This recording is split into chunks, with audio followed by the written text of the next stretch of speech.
இன்றைக்கு காலையில் நாம் எகிப்தினுடைய ஆவி நமக்குள்ள இருக்கான்னு நாம் கண்டுபிடிக்கணும்.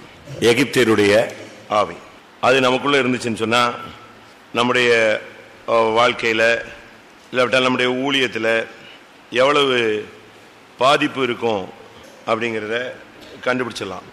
ஏசாயா 19:3 எகிப்தியருடைய ஆவின்னு சொல்லியிருக்கு. அதனால் எகிப்தியருடைய ஆவி அவர்களுக்குள் சோர்ந்து போகும். எகிப்தியருடைய ஆவி, எகிப்தியருடைய ஆவி நமக்குள்ள இருந்தா நம்முடைய நிலவரம் எப்படி இருக்குங்கிறத நாம இப்ப சிந்திக்க வேண்டிய ஒரு நேரம்.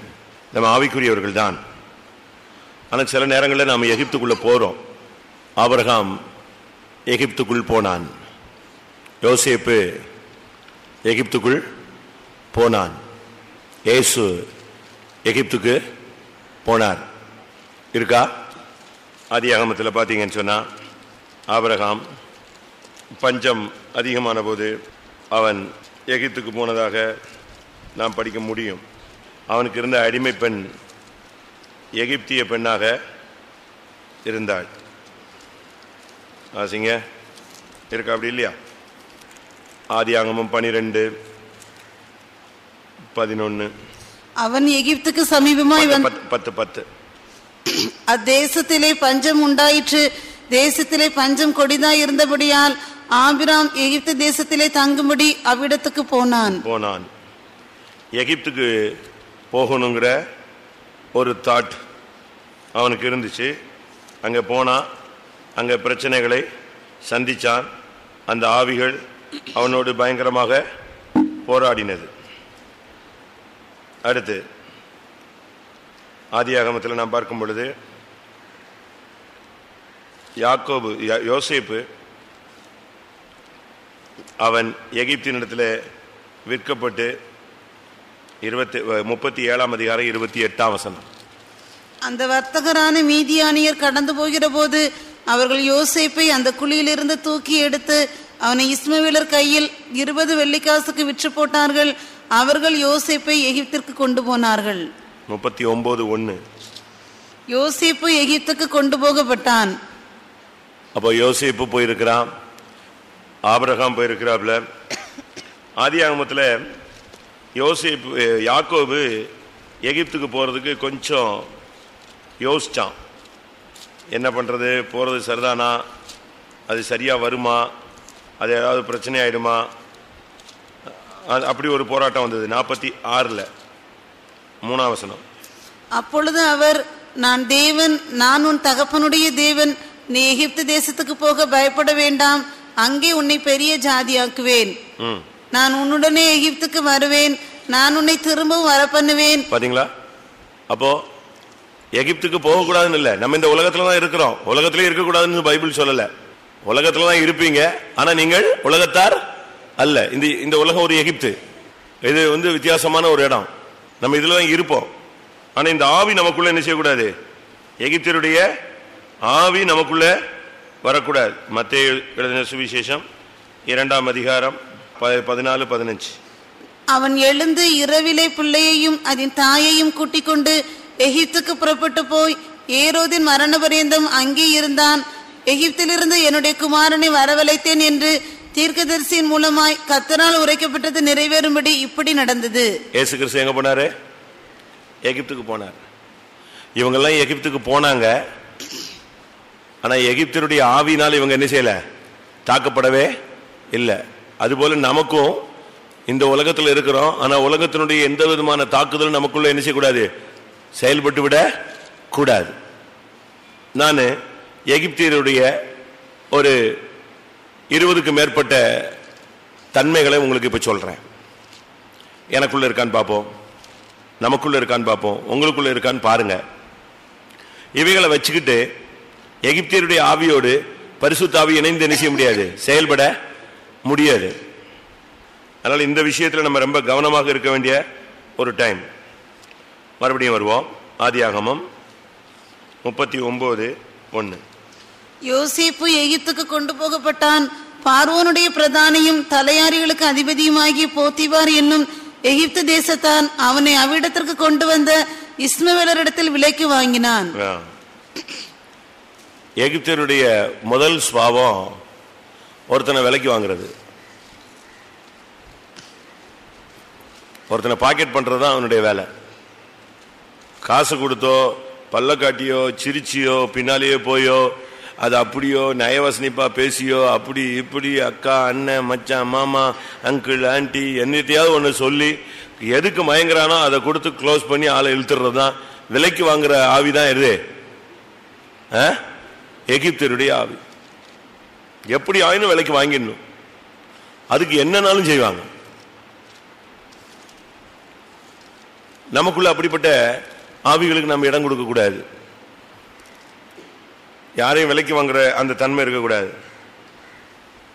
ஆகாபூர் ராஜா, ஆனா அவன் தன்னை தன்னுடைய மனைவியின் இடத்துல விற்று போட்டான்னு சொல்லியிருக்கு. எசபேல் இடத்துல நெஞ்சிட்டான், வித்துட்டான். அப்படின்னா அதனுடைய சரியான அர்த்தம் என்ன? அவனை விலைக்கு வாங்கிட்டான்னு அர்த்தம். இவன் வித்துட்டான்னு என்ன அர்த்தம்? இவன் வித்தான்னா இன்னொருத்தி இணைஞ்சிருக்கா, வாங்கியிருக்கா. அது ஒரு ஆவி, எசபேலுடைய ஆவி. நம்ம மற்றவங்களை விலைக்கு வாங்குறது, பாக்கெட் பண்றது. ஒரு சில சொல்லுவாங்க, அவர்லாம் என் பாக்கெட்ல தாங்க இருக்காரு, நான் என்ன சொன்னாலும் கேட்பார், என்ன சொன்னாலும் செய்வார், நான் என்ன சொன்னாலும் ஆடுவார். அப்ப நீ உனக்குள்ள என்ன ஆவி இருக்கு? எகிப்திய ஆவி இருக்கு. இரண்டாவது, எகிப்திய ஆவி யோசேப்பை தீட்டுப்படுத்த முயற்சித்தது. போத்திபாருடைய மனைவி, போத்திபாருடைய மனைவி இவனை வாழ்க்கைய, அவனுடைய வாலிப பிராயத்தை, அவனுடைய மனதை, அவன் சரீரத்தை, அவன் ஆத்மாவை கெடுக்கிறதுக்கு அந்த ஆவி நெஞ்சது போராண்டது. அவளுக்கு புருஷன் இருந்தான். புருஷனை வச்சுக்கிட்டே அவன் விபச்சாரத்துக்கும் வேசித்தனத்துக்கும் தன்னை ஒப்பு கொடுத்தாள். இந்த ஆவி இருக்கான்னு பார்க்கணும். புருஷன் இருக்கத்தக்கன, மனைவி இருக்கத்தக்க தவறான பாதைகள், பிரதிஷ்டை இருக்கத்தக்க. மெல்கிசேதேக்கின் பிரதிஷ்டை நமக்கு இருக்கு. உங்கள் அநேகருக்கு புருஷர்கள் இருக்கிறார்கள், உங்களில் அநேகருக்கு மனைவிகள் இருக்கிறார்கள். இவைகளுக்கு மத்தியில் இந்த எகிப்தின் ஆவி என்ன செய்து, யோசேப்பு என்ன செய்து சேதப்படுத்த முயற்சிக்குது. நான் அசிங்கமா பேசுறேன்னு நினைக்க கூடாது. எகிப்தியருடைய ஆவியத்தான் நான் என்ன செய்றேன், பேசுறேன். ஏனென்றால் இன்னைக்கு சபைக்குள்ள இந்த ஆவிகள் என்ன செய்யுது, உள்ள நுழையுது.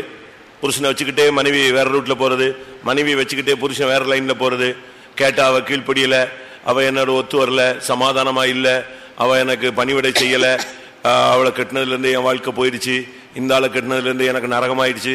இதெல்லாம் நல்லா இருக்கு டைலாக். பாதாளத்துக்கு நீ எகிப்தின் ஆவிக்கு இடம் கொடுத்து இப்படி ஆயிருக்குங்கிறத கவனிச்சுக்கணும். எகிப்தினுடைய ஆவி தான் இந்த வேலை என்ன செய்யும்.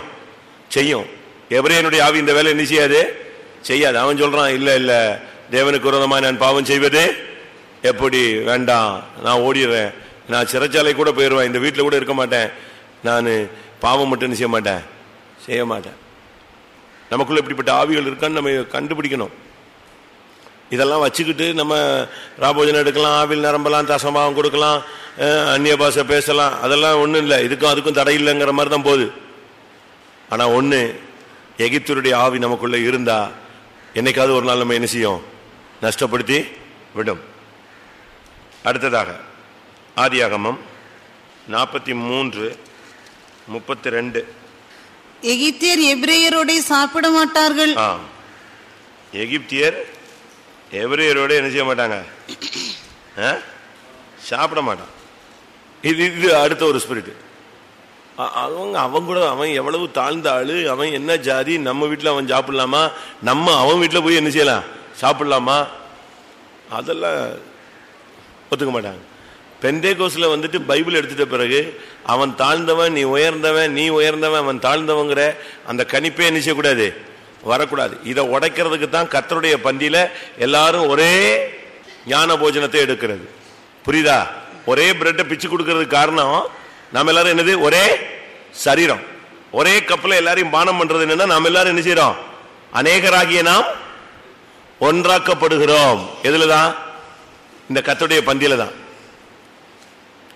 ஆனா இங்கே சொல்லி இருக்கு, எகிப்தியர் எபிரேயரோட என்ன செய்ய மாட்டார்கள், சாப்பிட மாட்டார்கள். எப்படி இருக்கும் பாத்தீங்களா? அப்படி செய்வது, வாசிங்க, அப்படி செய்வது எகிப்திற்கு அருவருப்பா இருக்கும். அருவருப்பா இருக்கும். அதனால அது அவங்களுக்கு பயங்கர அருவருப்பு. பைபிளை தூக்கிட்ட பிறகு இந்த அருவருப்பை நீ விட்டுருக்கணும். விட்டாச்சா? ஏற்றத்தாழ்வுகளே கிடையாது. பைபிளை தூக்கின பிறகு நான் யாரு கூட எல்லாரும் கூட உட்கார்ந்து சாப்பிடுறேன், எனக்குள்ள ஜாதி வித்தியாசங்கள், பண வித்தியாசங்கள், உயர்வு தாழ்வுங்கிற சிந்தை எனக்கு கிடையாது அப்படின்னு சொல்றவங்க கைகளை வச்சு ஒரு அல்லேலூயா சொல்லுங்க. நான் சத்தமா சொல்லிட்டேன், அதனால சொல்லிட்டீங்க. நான் மெல்ல சொல்லியிருக்கணும், அப்ப யோசிச்சிருப்பீங்க. நமக்குள்ள ஏற்றத்தாழ்வே வரக்கூடாது. பெரியவங்க சின்னவங்கன்னு வயசுக்கு மதிப்பு கொடுத்து என்ன செய்யலாம்? அவங்க முன்னால நிக்காம இருக்கலாம், உட்காராம இருக்கலாம். இல்ல நான் நிக்கிறேன் பரவாயில்ல, ஜாதிக்காக இல்ல, எதுக்காக? அந்த ஸ்தானம், வயசானவங்க, மதிப்புக்குரியவங்க, பரிசுத்தவான்கள் அப்படின்னா நம்ம அதுக்கு என்ன செய்யலாம்? மதிப்பு கொடுத்து நிக்கலாம். அது அவங்க உயர்த்தப்பட்டவங்க, நீ தாழ்த்தப்பட்டவங்களுக்காக அல்ல. சண்டை பண்ணுகிறவனாயிராமல் அடிக்கிறவனாயிராமல் இருக்கணும். அடுத்து மத்தேயுல சொல்லி இருக்கிறது, ஒரு ஊழியக்காரன் அடிக்கவும் வெறிக்கவும் தொடங்கினான், அவனுக்கு என்ன உண்டாச்சு? நியாய தீர்ப்பு உண்டானது. மத்தேயு 24:49. தன் உடன் வேலைக்காரரை அடிக்க தொடங்கி வெறியரோட புசிக்கவும் குடிக்கவும் தலைப்பட்டார். தன் உடன் ஊழியர்களை அடிக்க தொடங்குவது அதெல்லாம் விட்டுறணும். ஒரு சிலருக்குலாம் கோபம் வந்தா கையில் என்ன கிடைக்கிறத தூக்கி அடிச்சிடுறது. அந்த ஸ்பிரிட்லாம் இங்க வேலை செய்யக்கூடாது. நமக்குள்ள அந்த ஆவி வரவே கூடாது. அடிக்கிறது, ஒடுக்குது, மற்றவங்களை அப்படியே ஒண்ணுமில்லாம ஆக்குறது. யாத்திராகமம் 3:9. இப்பொழுதும் இஸ்ரவேல் புத்திரரின் கூக்குரல் என் சந்நிதியில் வந்து எட்டினது, எகிப்தியர் அவர்களை ஒடுக்குதலையும் கண்டேன். ஒடுக்குறது, மற்றவங்களை அப்படியே கார்னர் பண்றது, யாரையும் பேச விடுறதில்லை, யாரையும் பார்க்க விடுறதில்லை, யாரையும் நிக்க விடுறதில்லை, அப்படியே கார்னர் பண்றது. நான் இப்ப சொல்லிக்கிட்டு இருக்கிறது எகிப்தியருடைய ஆவி நமக்குள்ள இருக்கா? அதை வச்சுக்கிட்டு நம்ம பரலோகத்துக்கு போகிறது ரொம்ப கஷ்டம். அடுத்ததாக எகிப்தியர், யாத்திராகமம் 12:35. மோசே சொல்லியிருந்தபடி இஸ்ரவேல் ஜனங்கள் எகிப்தியரிடத்தில் வெள்ளி உடைமைகளையும் பொன்னுடைமைகளையும் வஸ்திரங்களையும் கேட்டார். எகிப்திட்ட என்ன இருந்துச்சு? வெள்ளி பொன்னெல்லாம் இருந்துச்சு. அப்போஸ்தலர்கிட்ட என்ன கிடையாது? அப்போஸ்தலர் 3ஆம் அதிகாரம் அவங்க என்ன சொல்றாங்க? பொன்னும் வெள்ளியும் என்னிடத்துல இல்லை. அப்பொழுது பேதுரு, வெள்ளியும் பொன்னும் என்னிடத்தில் இல்லை. பாத்தீங்களா? அப்போஸ்தலர் 3:6 இருக்கு. பொன்னும் வெள்ளியும் எங்கள்கிட்ட கிடையாது. ஆனா எகிப்திட்ட என்ன இருந்துச்சு? பொன்னும் வெள்ளியும். அந்த ஆவி விட மாட்டேங்குது பாருங்க. அவன் இருந்து கேட்டு வாங்கிட்டு வரான் நம்மாள்.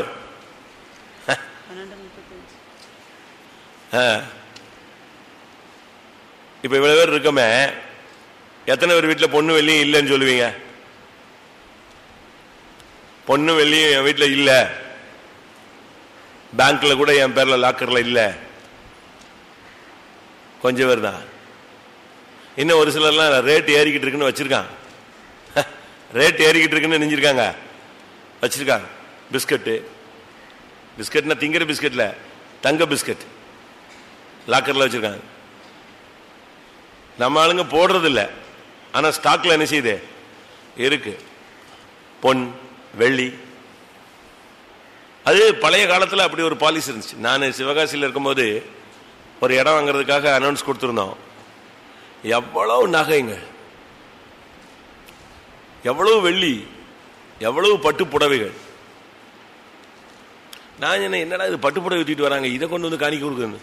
அதை வித்தா பயங்கரமான காசு. அதனுடைய என்னது? பட்டு ஜரிகை. பழைய காலத்துல என்ன திக்கா வச்சிருக்காங்க. எப்பமோ உள்ள வெள்ளி அது மாட்டுக்கு ஒரு மாதிரி கருப்பிடிச்சு போய் கிடந்துச்சு. அதை கொண்டு கோணியில கொட்டுறான். நான் நினைச்சேன் இதை போய் என்னத்தையா கொட்டுறான்னு. கடைசியில் பார்த்தா அது ரேட்டை பார்த்தீங்கன்னா தங்கம். அவங்களாம் எப்பமோ கலத்தி லாக்கர்ல போட்டு, பழைய காலத்து லாக்கர் வீட்டுக்குள்ளேயே வச்சிருக்கான், பூட்டிருக்கான். ஒரு விசுவாசி போய் அவங்க பையனை மெட்ராஸ்ல இருந்து வர சொன்னார். எதுக்கு வர சொன்னீங்கன்னு? இல்ல லாக்கர் எங்க அப்பா நான் திறக்க கூடாது, எனக்கு திறக்க சொல்லி கொடுக்காம யாருக்கு சொல்லி கொடுத்துட்டு போயிருக்காரு, இது ஓன் காலத்துக்குன்னு சொல்லி என் பையனுக்கு தான் சொல்லி கொடுத்துருக்காரு. இப்ப இவ்வளவு பிரசங்கம் கேட்டுட்டு இது வீட்டுல இருந்தா நல்லது இல்லை, சாபம். அதனால இப்ப இடம் வாங்கும் போது மொத்தமா கொடுத்துடலான்னு அவனை கூப்பிட்டுருக்கேன். திறந்து கிடந்த அவ்வளவு வெள்ளி பொண்ணு எல்லாத்தையும் மொத்தமா கொண்டு வந்து கொண்டு போயிட்டாங்க. எகிப்தின் ஆவி இருக்கா? பாஸ்டர் இப்படித்தான் சொல்லுவார். இப்பதான் 25,000 வந்திருக்கு, இன்னும் ஜெபிச்சுக்கிட்டு இருக்கிறோம். அது 30 தாண்டி 40 தாண்டினாதான் என்ன செய்ய முடியும், விற்க முடியும். அப்படியா? தங்க நகை சேமிப்பு போய் சேர்றீங்களா? சீட்ல பணம் கட்டிருக்கீங்களா? எகிப்தின் ஆவி உள்ள இருக்கா? அமைதியா இருக்கிறத பார்த்தா எதுக்கு சம்மதம் தெரியல எனக்கு. எகிப்தின் ஆவி பொன்னுடைமைகள் அதெல்லாம் இன்னைக்கு அநேகருக்குள்ள இருக்கு. அது மேல ஒரு ஆவி வாஞ்சை. ஒரு சிலர் எல்லாம் கல்யாணத்துல போட்டுக்கிறாங்க, ஒரு சிலர் ரிசப்ஷன்ல போட்டுக்கிறாங்க, ஒரு சிலர் வெளியூர் ஃபங்க்ஷனுக்கு போடுறாங்க. நான் சொல்றேன், ஓப்பனா இன்னைக்கு சொல்றேன், இந்த கூட்டத்தில் சொல்றேன், நீ கலத்தாத. ஃபர்ஸ்ட் உனக்கு சொல்ற ஒரு சான்ஸ், நகையை என்ன செய்யாத, கலத்தவே கலத்தாத. கலற்றினால் போடவே போடாது. சரிதானா? கரெக்டா? நீ கலத்திட்டு இந்த டபுள் ஆக்ட் ட்ரிபிள் ஆக்ட் போட்டுக்கிட்டு வெளியே போகும்போது போட்டுக்கிட்டு எங்கேயாவது விசுவாசி முன்னால மாட்டிக்கிட்டு தோத்திரங்கிறது, அவனை பார்க்காம அங்கிட்டு கூடி சந்து வழியா ஊழியக்காரனை பார்த்து அடுத்த பஸ்ல ஏறி ஓடுறது வேண்டாம், வேண்டவே வேண்டாம். நம்மளை பார்த்த உடனே அங்க தோத்திரம் பண்ண முடியாது. அதனால இவங்க அடுத்த பஸ் ஏறி ஓடுறது, அடுத்த தெரு வழியா ஓடுறது, அடுத்த சந்து வழியா ஓடுறது, கடைகளுக்கு ஓடாத. தெளிவாரு. பரலோகம் போகணும்னா களத்து, பரலோகம் போகணும்னா திரும்பி என்ன செய்யாத, போடாது. அவ்வளவுதான். ஒன்று நீ பாவியாயிரு, இல்லாவிட்டால் பரிசுத்தமானாயிரு. ஒன்று நீ அனலாயிரு, இல்லாவிட்டால் என்ன செய், குளிராயிரு. இந்த நடுவில் கிடந்து வெதுவதுப்பா டபுள் அங்கேயும் இங்கேயும் மதில் மேல் போனையாக ராகாபாய் போல மதில்ல உட்கார்ந்துட்டு இருக்காங்க. கவனமா இரு. கிறிஸ்தவ வாழ்க்கை ரொம்ப கவனம். ஆவிக்குரிய ஜீவித்தை ரொம்ப கவனமா நம்ம அடியெடுத்து வைக்கணும். அடுத்து யாத்திராகமம் 14:10. பார்வோன் சமீபத்து வருகிற போது இஸ்ரவேல் புத்திரர் தங்கள் கண்களை ஏறெடுத்து பார்த்து எகிப்தியர் தங்களுக்கு பின்னே வருகிறதை கண்டு மிகவும் பயந்தார்கள். எகிப்தியர்கள் தங்களுக்கு பின்னே வருகிறது. ஒருத்தனை ஃபாலோ பண்ணிக்கிட்டே இருக்கிறது எகிப்தினுடைய ஆவி. எகிப்தினுடைய ஸ்பிரிட் என்னன்னா, அவன் எங்க போனா, அவ எங்க போனா, என் புருஷன் எங்க போயிருக்காரு, என் பிள்ளை எங்க போயிருக்கு, மனைவி வீட்டுல இருக்காளா இல்ல வேற எங்கேயாவது போயிட்டாளா, என்னது ஃபாலோ பண்ற ஸ்பிரிட். அவங்க எங்க போனாங்க, இவங்க எங்க பேசினாங்க, இவங்க இன்னைக்கு வந்தாங்களா, இங்க நின்னாங்களா, அங்க நின்னாங்களா, அவங்க கிட்ட போனாங்களா, இங்க போனாங்களா. பின்ன நீ ஏன் ஃபாலோ பண்ற? தேவன் அறியாம ஒண்ணுமே நிச்சயாது நடக்காது. அவருடைய கண்களுக்கு மறைவானது ஒன்றுமே இல்லை. நீ டிடெக்டிவ் குரூப்ல வேலைக்கு சேர்ந்திருக்கிற. ஒரு சில விசுவாசிகள் இவங்களுக்கு ஒரு குரூப்புக்கு, நான் அங்க பார்த்தேன் இங்க பார்த்தேன், அவங்க அங்க நின்னாங்க, இவங்க நின்னாங்க, அங்க போனாங்க இங்க போனாங்க. இது ஒரு டீம் சபைக்குள்ள என்ன செய்யுது, வேலை செய்யுது. பாஸ்டர் நான் அங்க பார்த்தேன், பாஸ்டர் நான் இங்க பார்த்தேன், பாஸ்டர் எங்க பார்த்தேன். பாஸ்டர் எங்க தான் இருப்பாரு. அவர்கிட்ட வெளியே போகக்கூடாதா, கடைக்கு போகக்கூடாதா, விசிட்டிங் பண்ணக்கூடாதா, ரோட்ல கூட்டத்துக்கு போகக்கூடாதா? ஃபாலோ ஒன்னையாரு ஃபாலோவரா வச்சது. பின்னால போற வேலையை நிப்பாட்டணும். ஒரு பிரச்சனை முடிஞ்சிச்சா அது பிறகு அதனுடைய அடிச்சுட நீ நினைச்ச கூடாது, பின்பற்ற கூடாது. திருப்பி எங்க போனா, திருப்பி எங்க வந்தான், எங்க உட்கார்ந்துருக்கான், அப்படியா இப்படியா போயிட்டாங்க. அவங்க எங்க இருந்து புறப்பட்டு போயாச்சு, எகிப்தை விட்டு புறப்பட்டு போயிட்டான். அவனை விடு, அவன் சாவுறான் வாழ்றான், அதை பத்தி நீ உனக்கு கவலை இல்லை. திருப்பியும் புறப்பட்டு வந்துட்டான். யாரு? ரதத்தெல்லாம் புறப்பட சொன்னான், உடனே புறப்பட்டான், வண்டி தூக்கிட்டு கிளம்பி வந்துட்டானே. பின்னால அவனால இருக்க முடியல. பாத்தீங்களா? ஒரு பிரச்சனை முடிஞ்சதுன்னா ஸ்தோத்திரம் பண்ணி அப்படியே க்ளோஸ் பண்ணிடணும். திருப்பி ஒரு 2 வருஷம் கழிச்சு அதை பேசவே கூடாது. நான் அப்படிலாம் நான் பஞ்சாயத்து பண்ண ஒரு இடத்துல பயங்கர பிரச்சனை ஆயிடுச்சு. ஒரே ஃபேமிலி தான், புருஷன் மனைவிக்குள்ளதான் பிரச்சனை, வேற யாருக்குள்ளேயும் பிரச்சனை இல்லை. இதுல நடுவில் பிள்ளைங்க பாவம் ரொம்ப அப்செட் ஆயிடுச்சுங்க. ஒரு லிமிட்டுக்கு வந்துட்டு இவங்க 2 பேரும் சண்டை போடுறத பார்த்து 2 பிள்ளைகளும் பேசிக்கிச்சு, இவங்களுக்கு நம்ம பிறந்தது பெரிய தப்பு. யாரு? 2 பிள்ளைகளும். நம்ம 2 பேரும் இன்னைக்கு சூசைட் பண்ணிடலாம், இதுங்க 2 சாவுதா இருக்குதோ என்னத்தையாவது பண்ணி தொலையிட்டோம். இதுங்களால நமக்கு ரொம்ப கேவலம். யார சொல்றான்? 2 பொண்ணுங்களும் பேரண்ட்ஸை பத்தி பேசுது. வேஸ்ட். நம்ம வாலிப பிள்ளைகளை தாண்டிட்டோம். இதுங்க 2 பேரும் சண்டையை போட்டு சபையிலையும் கேவலம், குடும்பத்திலையும் கேவலம், ரொம்ப அசிங்கமா இருக்கு. வீட்டில் ஒரு சமாதானமாவே இல்லை. அதனால நான் செத்து போயிடலான்னு யோசிக்கிறேன். உடனே அவ சொன்னா, ஆமா அதுவும் நல்ல முடிவு தான், நம்ம செத்துடலாம், இதுங்க என்னத்தையாவது போய் தொலையிட்டுன்னு சொல்லிச்சு. அப்ப அதுல ஒருத்தி சொன்னா, நம்ம முடிவை யார்ட்டையே சொல்லிடுவோம், பேரண்ட்ஸ்டையே சொல்லிடுவோம். சொன்ன உடனே 2 பேருக்கும் பேயறிஞ்ச மாதிரி ஆகிப்போச்சு. உடனே எனக்கு ஃபோன், வாசல் உங்களை பார்க்கணும். என்னன்னு? இல்லை ஒரு சின்ன பிரச்சனை. இது என்னடா இது திருப்பியும் பிரச்சனை கிளப்பிட்டாங்களே. பணம் இருக்கு, கார் இருக்கு, பெரிய பெரிய கம்பெனிகள் இருக்கு, 100கணக்கான பேர் வேலை செய்யறான். கம்பெனி எல்லாம் அட்மினிஸ்ட்ரேஷன் பண்ண தெரியுது, ஆனா எதை அட்மினிஸ்ட்ரேஷன் பண்ண தெரியல, ஃபேமிலியை அட்மினிஸ்ட்ரேஷன் பண்ண தெரியல, புருஷனை கனம் பண்ண தெரியல, மனைவியை மதிப்பிக்க தெரியல. இதுதான் ப்ராப்ளம். இவங்க வர்றாங்கன்னு எனக்கு பக்கு பக்கு பக்குன்னுச்சு. என்ன சுவாமி பண்றது, இதுங்களுக்கு என்ன ஆலோசனை சொல்றது? அப்போ கர்த்தர் என்கிட்ட சொன்னார், வந்த உடனே சொல்லிடு, பழையதை பேசுனீங்க உன் குடும்பம் சொல்லி முடிஞ்சுது. இன்னையோட பழையதை என்ன செய்யக்கூடாது, பேசாத, பூர்வமானவர்களை பேசாத, எதையும் பேசாதன்னு சொல்லு, அதுக்கு பிறகு கீழ்ப்படிஞ்சா பாருன்னார். வந்த உடனே வந்து உட்கார்ந்தாங்க. இப்படி சின்ன பிரச்சனைகள், பிள்ளைங்கள்லாம் இப்போ அப்செட் ஆயிட்டாங்கன்னு. ஆமாம், எதுக்கு? உங்களுக்கு பிள்ளைங்க தேவையே இல்லையா? உங்கள் 2 பேருக்கும் தானே சண்டை. உங்களுக்கு பிள்ளைங்க மதிப்பு, கௌரவம், சபையில் மதிப்பாக இருக்கிறது, அதெல்லாம் உங்களுக்கு பிடிக்கல. உங்கள் 2 பேரும் பிரச்சனை, ஈகோ பிரச்சனை இல்லை. நீங்கள் குடும்பத்தை அழிக்கிறதுக்கு முடிவு பண்ணிட்டீங்க, போட்டு அந்த பிள்ளைங்க உங்களுக்கு தேவையில்லைன்னு. இல்லை அப்படி இல்லை, இனிமேல் நாங்கள் அப்படி அப்படின்னா கர்த்தர் சொல்கிறத சொல்கிறேன், இனிமேல் நலமானது என்ன செய்யக்கூடாது, பேசணும். இன்னைக்கு வரைக்கும் நல்லா இருக்கு. அன்னையோட ஜெபிச்சு அனுப்பி விட்டேன், துரத்தி விட்டேன் பிசாச. நம்ம ஆளுங்க அப்படி இல்லை. அதுக்கு பிறகும் அப்படியே பின்னாலே அப்படியே மோப்பம் முடிச்சுக்கிட்டே போவாங்க. எங்க எங்க எங்க எங்க எங்க அந்த ஆவியை விடுங்க. அடுத்து என்னாகமம் 33:4. அப்பொழுது எகிப்தியர் கர்த்தர் தங்களுக்குள்ளே சங்கரித்த தலைச்சன் பிள்ளைகள் எல்லாம் அடக்கம் பண்ணினார்கள். பாத்தீங்களா? அவர்கள் தேவர்களின் பேரிலும் கர்த்தர் நீதி செலுத்தினார். மொத்த தலைச்சனையும் க்ளோஸ் பண்ணிட்டார். நம்ம எகிப்தின் ஆவிக்கு இடம் கொடுத்தோம்னா நம்முடைய தலைச்சன் அடிபடும், வீட்டில் பல இழப்புகள் வரும். ரொம்ப கவனமா இருக்கணும், ரொம்ப கவனமா இருக்கணும். எகிப்தின் ஆவியினுடைய நியாய தீர்ப்பு என்னன்னா, தலைச்சன் அடிச்சிடும், அடி வாங்கிடும். அது ஆவிக்குரிய விதத்தில் எடுக்கலாம், எழுத்தின் பிரகாரமாக எடுக்கலாம். ஆவிக்குரிய பிரகாரம் நமக்கு தலைச்சனுங்கிறது பரலோகம் தான். பரலோக மகிமை தான் நமக்கு மூத்தது.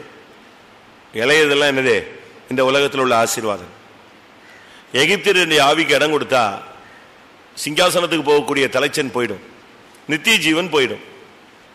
எகிப்தியருடைய ஆவி நம்ம எக்காரணம் மட்டும் இடம் கொடுக்க கூடாது. எகிப்தியருடைய ஆவிக்கு நம்ம எந்த சூழ்நிலையில் இடம் கொடுத்தாலும் தட்டிடும், எழுத்தின் பிரகாரமாகவும் அடி வாங்கும். குடும்பத்தில் சில மரணங்கள், பாதிப்புகள் வந்துறதுக்கு நாமே இடம் கொடுத்துடக்கூடாது. அடுத்ததாக உபாகமம் 7:15. கர்த்தர் சகல நோய்களையும் உன்னை விட்டு விலக்குவார். உனக்கு தெரிந்திருக்கிற எகிப்தியரின் கொடிய ரோகங்களில் ஒன்றும் உன்மேல் வரப்பண்ணாமல் உன்னை பகைக்கிற யாவர் மேலும் அவைகளை வரப்பண்ணுவார். உனக்கு தெரிந்திருக்கிற எகிப்தியரின் கொடிய ரோகங்கள். எகிப்தியருக்கு கொடிய ரோகத்தை கர்த்தர் அனுபவிச்சார். வியாதி, பயங்கரமான வியாதி. நம்ம வியாதிப்படும் போது இந்த நாட்கள் நல்லா புரிஞ்சுக்கோங்க, நீங்க மற்றவங்க வியாதிப்பட்டவங்களை அற்பமா எண்ணக்கூடாது. ஆனா அதே நேரத்தில் வியாதிப்படும் பொழுது நம்ம உடனே என்ன செய்யணும், பரிசீலிக்கணும், நம்ம சரிப்படுத்தணும், நம்மை பரிசோதிச்சு பார்க்கணும். ஏன் இந்த வியாதி, ஏன் தலைவலி? அதாவது நான் சொல்றது என்னன்னா, ஒரு நாள் தூங்காம இருந்தா தலைவலி வரும், அது ஒரு பிரச்சனைக்குரியது இல்லை. அதிக உழைப்பு, அதிகமா உழைச்சா உடலுக்கு என்னதுதான் பிரச்சனை தான். அதை நான் சொல்லல. சில வியாதிகள் நமக்கு வரவே கூடாது.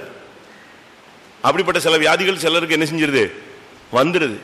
நம்ம உட்கார்ந்து நல்லா பரிசீலிக்கணும், ஆண்டவருடைய சமூகத்தில் பரிசோதிக்கணும். ஆண்டவரே எங்க எங்க எங்கன்னு, ஆத்மநேசர் எங்க விட்டேன், ஏன் இப்படின்னு எனக்கு அனுமதிக்கப்பட்டது, நம்மை நாமே நிதானித்து என்ன செய்யணும், அறியணும்.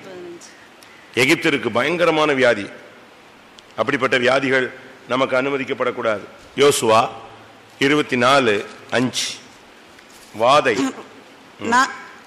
நான் மோசேயையும் ஆரோனையும் அனுப்பி எகிப்தியரை வாதித்தேன். எகிப்தியருக்கு 10 விதமான வாதையை கர்த்தர் அனுப்பினார். 10 விதமான 10 வாதை அவனுக்கு அனுப்பினார். நம்முடைய விசுவாசிகள் வாதிக்கப்படுறது ரொம்ப கஷ்டங்க. ஏன்னா நம்ம தெய்வீக சுகத்தில் இருக்கிறோமா, அதனால வாதைங்கிறது ஒரு பெரிய கொடூரமானது.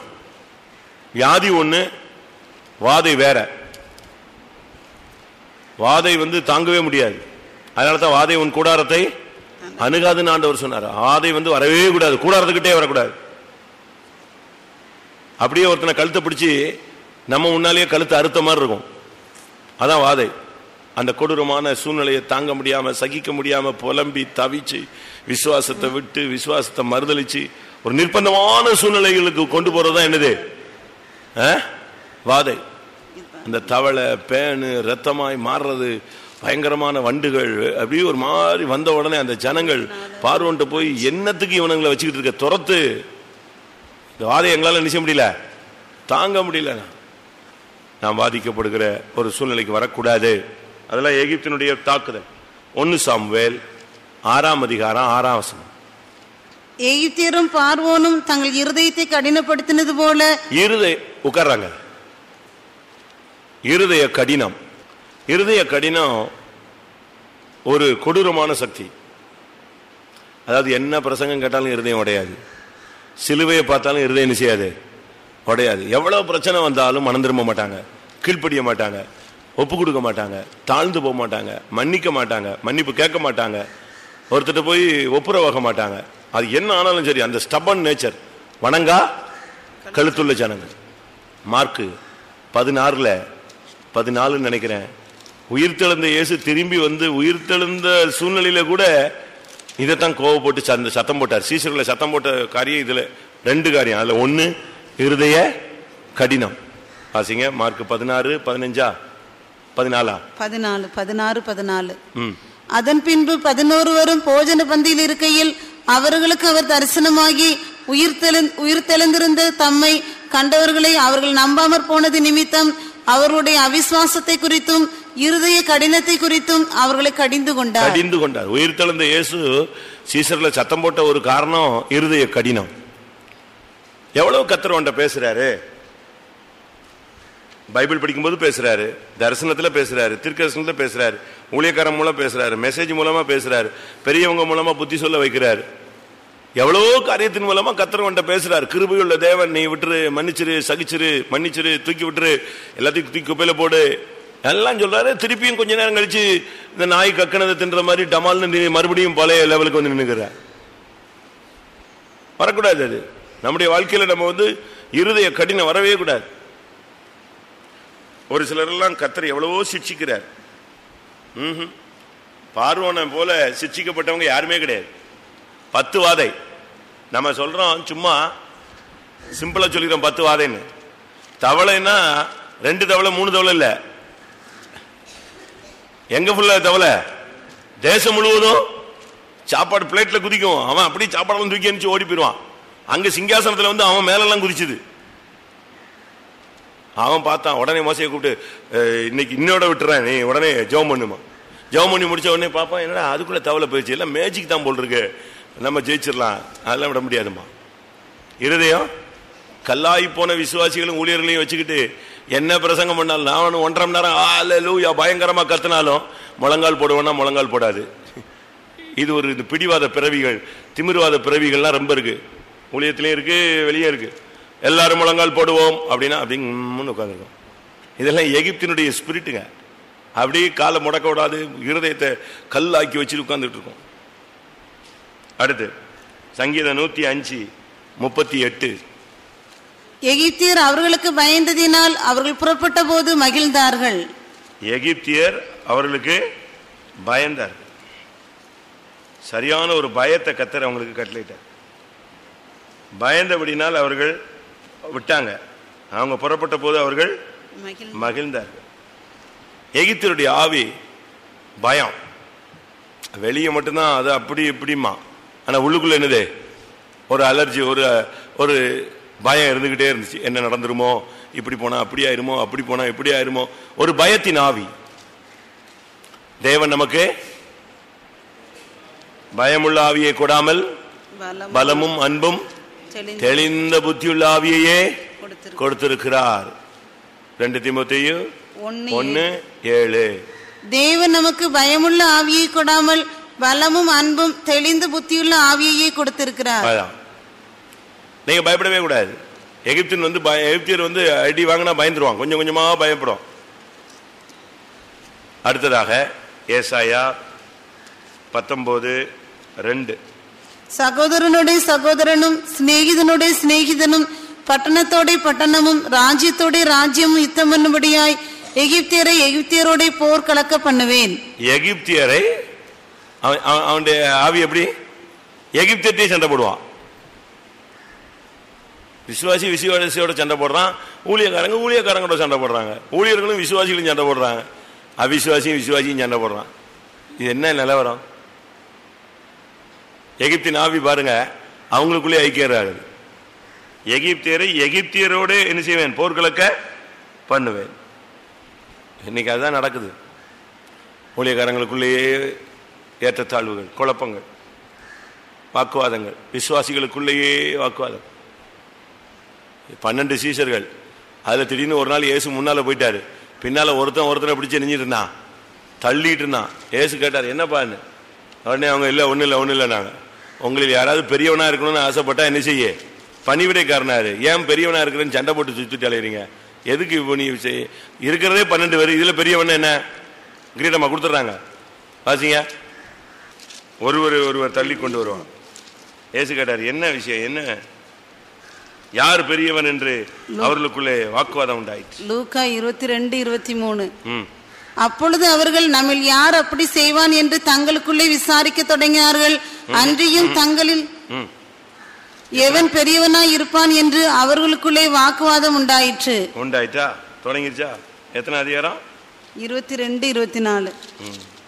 அவங்களுக்குள்ளே அடுத்த ஸ்டெப்புக்கு வந்துட்டான். எவன் பெரியவன்?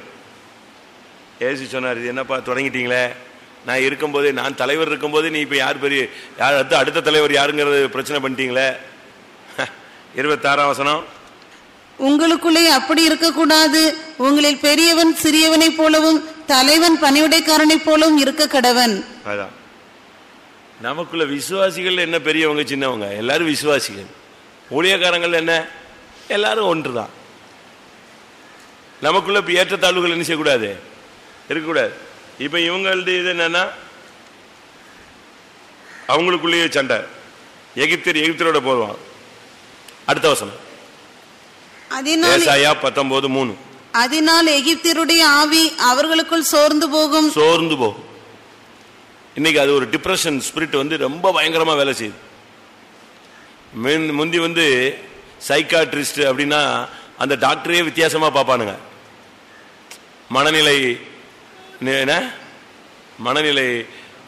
மனநல மருத்துவர்னு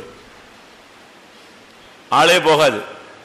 ஏன்னா கொஞ்சம் பேர் தான். இப்ப அப்படி இல்லைங்க, அவங்க தான் இப்ப என்னது மேக்சிமம் கேஸ் எங்க தான் போகுது. நான் சொல்றது கரெக்ட் தானா? முந்தி மனநல மருத்துவர்னு போட்டிருப்பான், ஒருத்தன் அங்க போக மாட்டான். ஏன்னா மைண்ட் டிஸ்டர்ப் பண்ண அங்க போவான், மென்டல் தான் போவான்னு சொல்லிட்டு ஒருத்தனும் போக மாட்டாங்க. சைக்காட்ரிஸ்ட்னால இந்த டாக்டர் எப்படி பார்ப்பாங்க, என்னத்தை படிச்சிருக்கான், இதை போய் படிச்சுட்டு வந்திருக்கான். இப்ப பார்த்தா கூட்டம் நிரம்பி ஒளியுறது எங்க, அவன்கிட்ட தான். யாராவது ஒரு சின்ன வீட்டுல சின்ன பிரச்சனை வந்துச்சுன்னா உடனே புருஷன் சொல்றாரு, என் மனைவிக்கு சைக்காட்ரிஸ்ட் ப்ராப்ளம் இருக்கு, அவர் மாதிரி முறைச்சு பாக்குறாரு. இவன் ஏதோ பண்ணிட்டான், அதுக்கு முறைச்சிட்டா, உடனே அவளை யாராக்கிட்டான், மெண்டல் ஆக்கிட்டான். இப்ப அது ஒரு பெரிய ப்ராப்ளம். சோர்ந்து போகுதல், டிப்ரெஷன். ஒரு சின்ன பிரச்சனை போகுது, டப்புன்னு சோர்ந்துருவான். எகிப்தியருடைய ஆவி அதனால் சோர்ந்து போகும். சோர்ந்து போகிறது அப்படி ஸ்பிரிட் இருக்கா நமக்கு? அப்படி இருக்கா? ஸ்பிரிட் இருக்கா? சோர்ந்து போகிற ஸ்பிரிட் இருக்கா? சத்தம் போட்டா எதுக்கு சத்தம் போட்டாங்க? நம்ம ஏதோ பேசிட்டோம், நடந்துட்டோம், தப்பு தான், சரி ரைட். அவங்க சத்தம் போட்டல ஒன்றும் தப்பு கிடையாது, உங்களுக்கு உரிமை இருக்கு, ரைட், ஓகே, நான் சரிப்படுத்திக்கிறேன் அப்படின்னு சொல்லணும். என்னைய 4 பேர் மத்தியில் சொல்லிட்டாரு, சத்தம் போட்டுட்டாரு, என்னைய வெளியே போட்டாரு, என்னை ஏன் பேசுனீங்கன்ட்டாரு, ஏன் இதில் இப்படி செஞ்சுட்டேன்னு சொல்லிட்டாரு, போச்சு போச்சு போச்சு போச்சுன்னு சோர்ந்து சோர்ந்து சோர்ந்து எங்கிட்ட போய் சந்தில் நுழைஞ்சிடக்கூடாது. யாராவது சத்தம் போட்டாங்களா? கடிந்து கொள்ளட்டும்.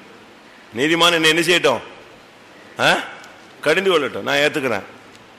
என் தலைக்கு அது என்னைய போல இருக்கட்டும். நான் பேசினது தப்பு தான், நான் தான் தப்பு. நீங்க உடனே சோர்ந்து போக கூடாது. சோர்ந்து போனா அது யாருடைய ஆவி? எகிப்தியருடைய ஆவி. அடுத்து சின்ன காரியத்துக்கு கூட அதே ஏசாயா 19:6 பாருங்க. ஆறுகளை திருப்பி விடுவார். 16. அக்காலத்திலே எகிப்தியர் பெண்டுகளை போலிருந்து சேனைகளின் கர்த்தர் தங்கள் மேல் அசைக்கும் கையசைவினாலே அஞ்சி நடுங்குவார்கள். எகிப்தியர் பெண்களை போல மாறிடுவாங்க. சின்ன காரியத்துக்கும் தடுமாறி மிரண்டு ஒரு மாதிரி ஆயிடுது. நாம் இந்த நாட்கள்ல அந்த நிலவரத்துக்கு போக கூடாது. எசேக்கியேல் 16:26. சதை பெருத்த உன் அயல் தேசத்தாராகிய எகிப்திய புத்திரரோட வேசித்தனம் பண்ணி எனக்கு கோபம் உண்டாக்கும்படி உன் வேசித்தனங்களை பெருக பண்ணினாய். எகிப்திய புத்திரர் வேசித்தனம் பண்ணினார். இது இந்த கடைசி காலங்களில் இந்த சபைகளுக்குள்ள தேசங்களுக்குள்ள இருக்கிற ஒரு ஸ்பிரிட் வேசித்தனத்தின் ஆவி. அது பயங்கரமா வருது. செல்லுல, போன்ல, சும்மா இருந்தா, ரோட்ல போனா, எல்லா இடங்களையும் சபைகளுக்குள்ள கூட இந்த வேசித்தனத்தின் ஸ்பிரிட் என்ன செய்யுது? வேலை செய்யுது. இங்க பிரசங்கம் கேட்டுட்டு இருக்கும் போதே இங்க இருந்து மெசேஜ், இங்க உட்கார்ந்துகிட்டே இங்க உட்கார்ந்து இருக்கிற ஆளுக்கு மெசேஜ். என்ன ஆவி பாத்தீங்களா? நான் உன்னை தேடினேன் காணவில்லை. அப்ப நீ யார பார்க்க வந்த? நீ கோயிலுக்கு வர்றது யார பார்க்க வந்தது? நான் உம்மை பார்க்க ஆசையாயிருந்து பரிசுத்த ஸ்தலத்தில் உம்முடைய மகிமையையும் உம்முடைய வல்லமையும் கண்ட. நீ இங்க கோயிலுக்கு வர்றது யார பார்க்க வரணும்? இயேசுவை பார்க்க வரணும். அதை பார்க்க வரலன்னா இந்த கோயில் கேம்பஸ்ல கால் வைக்காது. அவளை பார்க்க அவனை பார்க்கன்ட்டு வரக்கூடாது. வந்துட்டு இங்க தேடி தேடி பாக்குறது, அப்படியே அந்த மாதிரி பாடு முழிச்சு பாக்குறது. ஐயோ வரவே இல்லையே, உடனே டெக் டிக் டெக் டிக்னு அடிச்சு வேற அறியும். உடனே அங்கிருந்து அந்த அம்மா, நான் ஐயம் ஆன் தி வே, நான் வழியில் இருக்கிறேன். நீ வழியில தான் இருப்ப, நீ பரிசுத்த ஸ்தலத்துல இருப்ப, வழியில தான் இருப்ப. நான் வேற எங்கேயும் சொல்லல, நாசரேத்துல தான் சொல்றேன். நாரி இருக்கிற நாசரேத்தை தான் சொல்றேன். இப்படி ஒரு பிரச்சனை இப்போ கிளம்பி இருக்குன்னு சொல்றேன். உங்களுக்கு கஷ்டமா இருக்கும். ரண வைத்தியம் இல்லைன்னா நீங்களாம் சரியாக மாட்டீங்க. சீல் பிதுக்கணும்.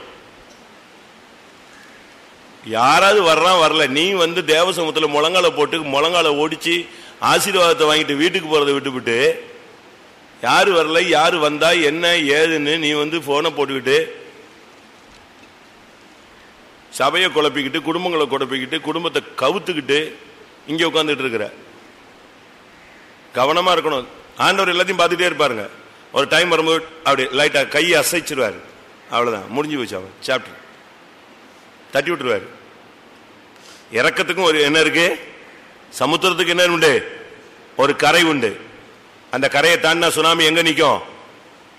அழிச்சிட்டு தான் போகும். ஆண்டவருடைய அன்பு ஒரு லிமிட்ல வந்துகிட்டே இருக்கும். அவனை தேடி லிமிட் தாண்டிட்டேன்னா நானோ நீயோ யாருனாலும் அது என்ன செய்யாது. இப்ப சுனாமி நீங்க அடிச்சது பார்த்திருப்பீங்க. எவ்வளோ பேர் செத்துட்டாங்க. நியாய தீர்ப்பு ஆச்சா போச்சாங்கிறோம். நம்ம ஊழியக்காரங்களும் செத்துருக்காங்க, அதுவும் சத்தியம். இதே சுனாமியில யாரும் செத்துருக்கா? நம்ம ஊழியக்காரங்களும் செத்துருக்காங்க. அதனால சுனாமி வரும்போது யாரும் என்ன செய்யாது, அது மூஞ்சி முகரையெல்லாம் பார்த்துட்டு இருக்காது. ரொம்ப கவனமா இருக்கணும். நம்முடைய வாழ்க்கையில ரொம்ப கவனமா இருக்கணும். வேசித்தனத்தின் ஆவிக்கு நீங்க சபைக்குள்ள என்ன செய்யக்கூடாது, இடம் கொடுக்க கூடாது. ரொம்ப கவனமா இருக்கணும். எல்லாத்துக்கும் ஒரு லிமிட் வச்சு தான் போகணும்.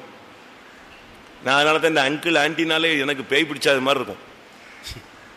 சொந்த அங்கிள் ஆண்டியை மட்டும்தான் அங்கிள் ஆண்டின்னு சொல்லணும். ஸோ ரோட்டில் போகிறவன் எல்லாரையும் அங்கிள் ஆண்டின்னு என்ன செய்யக்கூடாது, சொல்லவே கூடாது. அந்த அங்கிள் வந்தாங்க, இந்த ஆண்டி வந்தாங்க. எந்த அங்கிள் ஆண்டி? நான்லாம் இப்படி ட்ரைனிங் எடுத்திருக்கேன். நான் எப்படி ட்ரைனிங் என்னைய ஒரு ஊழியக்காரர் தாளிச்சிட்டாரு, என்னைய கொண்டுட்டாரு. நான் சின்ன பிரதராக இருந்தேன், அசிஸ்டண்டா ஒரு 2.5 வருஷம். எனக்கு பெரியவர் ஒருத்தர் இருந்தார். அன்னைக்கு ஃபெய்த்தமில் சின்ன கிளாஷ், ஒரு சின்ன ஒரு தென்றல் புயலாக மாறினது, குழம்பிடுச்சு. எனக்கு தெரியாது, எனக்கு கொஞ்சம் கொஞ்சம் தெரியும். பட் நான் புது ஃபெய்த்தமில் பில்டிங் ஒர்க்கில் செஞ்சுட்டு இருந்தேன். ஒரு 10 மணிக்கு வந்தேன்னு நினைக்கிறேன் சாப்பிட்றதுக்கு வந்த உடனே சின்ன சிஸ்டர்ஸ்லாம் ஓடி வந்துருச்சுங்க. நானும் சின்ன பிரதர் தானே, அவங்க யூனியன் தானே, பெரியவங்க 30 அவங்க 2 பேரும் பெரியவங்க, அவங்க ஒரு சிஸ்டர்ஸ் ஒரு 6-7 பேர், நான் ஒருத்தன். நான் இன்னைக்கு ஜபத்தில் இல்லை, எனக்கு போய் சிமெண்ட்டு குழச்சி கொடுன்ட்டாரு, போயிட்டேன். சாப்பாட்டுக்கு ஒரு 10 மணிக்கு வந்தால் 2 சிஸ்டர்ஸ் வந்துச்சுங்க. இன்னைக்கு தெரியுமா காலையில் சரியான ரைடு, ஒரு வழி ஆயிடுச்சு ஃபெய்த்தம் அப்படி இப்படின்னுச்சுங்க. அப்படியா அப்படின்னு நானும் உட்காந்து கதை கட்டிட்டு இருக்கேன். கேட்ட உடனே எனக்கு சாப்பாடு கொண்டு வந்தாங்க. சாப்பாடு ஒரு சிஸ்டர் போய் ட்ரே தூக்கிட்டு வந்துச்சு. அவ்வளோதான், பெரியவர் அப்படியே ஸ்க்ரீன் ஒதுக்குனாரு ரூம்ல இருந்து சர்ன்னு. நான் அப்படியே ஒரு 2 ஸ்டெப் பின்னால போயிட்டேன், காரை ஒட்டி அப்படியே போயிட்டேன். கார் சிஸ்டர்ஸ் அப்படி போயிடுச்சுங்க. நான் பார்த்தேன் இன்னைக்கு சாப்பிட்றது சனியம் பிடிச்சிருச்சு போல் இருக்கு, நம்ம இனிமே இங்கேருந்து எஸ்கேப் ஆகணும். இதுங்க வந்து பஞ்சாயத்தை சொல்லிடுச்சு. அவர் பார்த்துட்டாரு, அவர் அப்படியே ஸ்க்ரீன் சரன்னு வந்துச்சு. நான் இப்படி போயிட்டு அதுங்க அப்படி போயிடுச்சு. முடிஞ்சுது அன்னைக்கு நைட்டு சரியான பஞ்சாயத்து. யார் ட்ரே கொடுத்தது, உனக்கு ட்ரே யார் கொடுத்தா? நான் சொன்னேன், நான் ஒரு பேர், அவங்க ஒரு 6-7 பேரில் 2 பேர் நின்னாங்களா, அந்த அக்கா கொடுத்தாங்க. அப்படியா? இல்லையே, நான் பார்த்தனே, வேற அக்கா வேற தானே கொடுத்தா, இன்னொரு ஆள் தானே கொடுத்துச்சு அப்படின்னாரு. ஆமாம் நானும் பார்த்தேன், ஏன்னா நானும் பார்த்துட்டேன்ல, நானும் பார்த்தேன். ஆனால் அந்த அக்கா தான் கொடுத்தாங்க, இந்த அக்கா கொடுக்கல அப்படின்னு. இல்லை அந்த அக்கா, அந்த சிஸ்டர் தான் இல்லை இந்த அக்கா தான் கொடுத்துச்சு, அந்த அக்கா கொடுக்கலன்னு. எப்படி அக்கான்னா எப்படி, உனக்கு சித்தப்பா மகளா பெரியப்பா மகளா அப்படின்னா?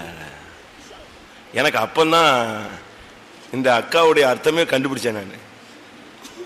எப்படி உனக்கு சித்தப்பா மகளா பெரியப்பா மகளா, எப்படி அக்காங்கிற க்ளோஸ் ரிலேஷன்ஷிப் வந்துச்சு உங்களுக்கு அப்படின்னாரு. ரைட்டு, நம்ம வந்து வச்ச பொறியில சிக்கிட்டோம், கவனிக்கணுமா அப்படின்ட்டு அப்படியே நின்னேன். சித்தப்பா மகளும் இல்லை பெரியப்பா மகளும் இல்லை சொல்லிட்டேன். அவங்க யாரு, எனக்கு யாரு, சித்தப்பா மகளா பெரிய மகள்? என்னையோட மரியாதையா பேசி பழகு, சிஸ்டர்னா சிஸ்டர் தான்னாரு.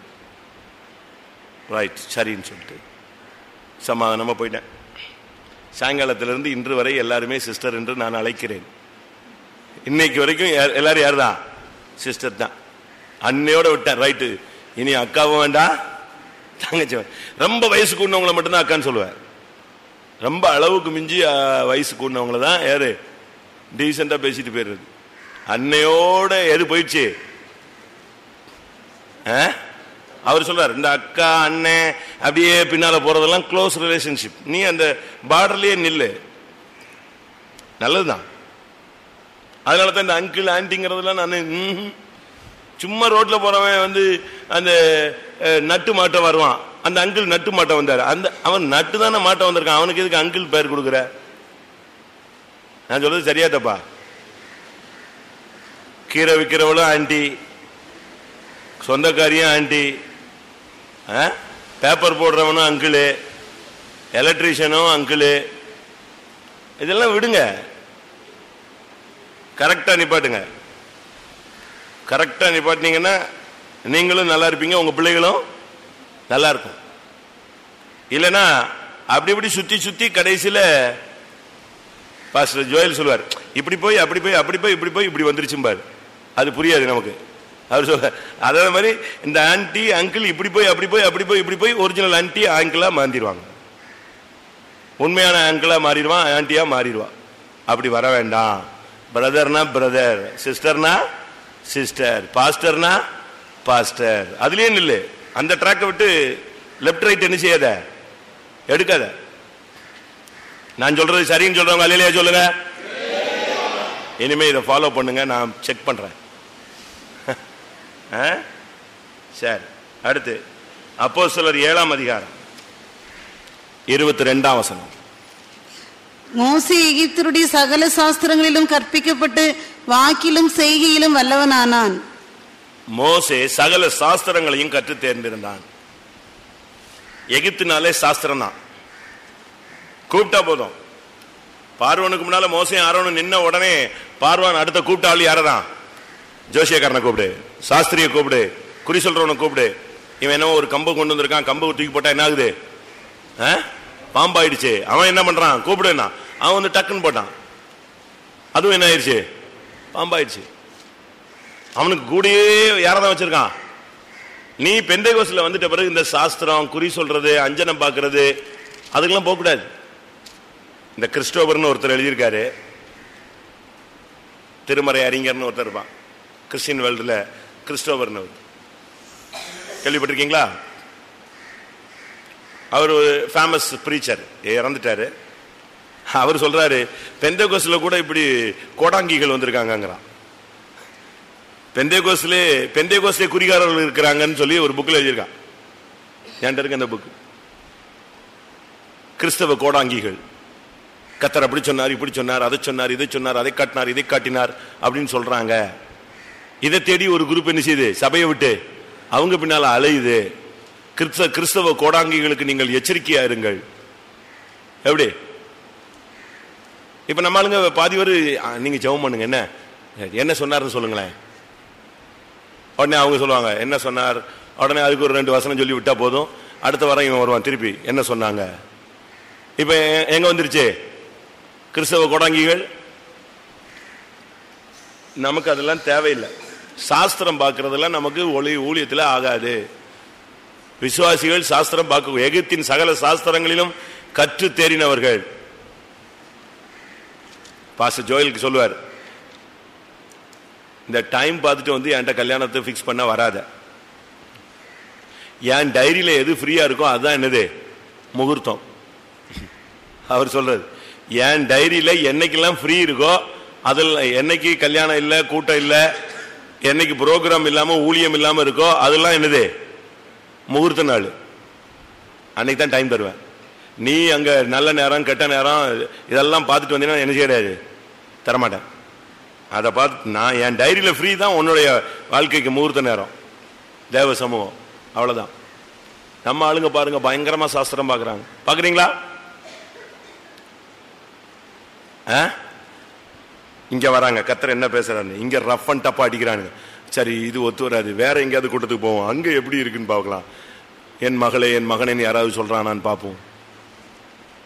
இது கூட கிறிஸ்தவ சாஸ்திரம் தான்.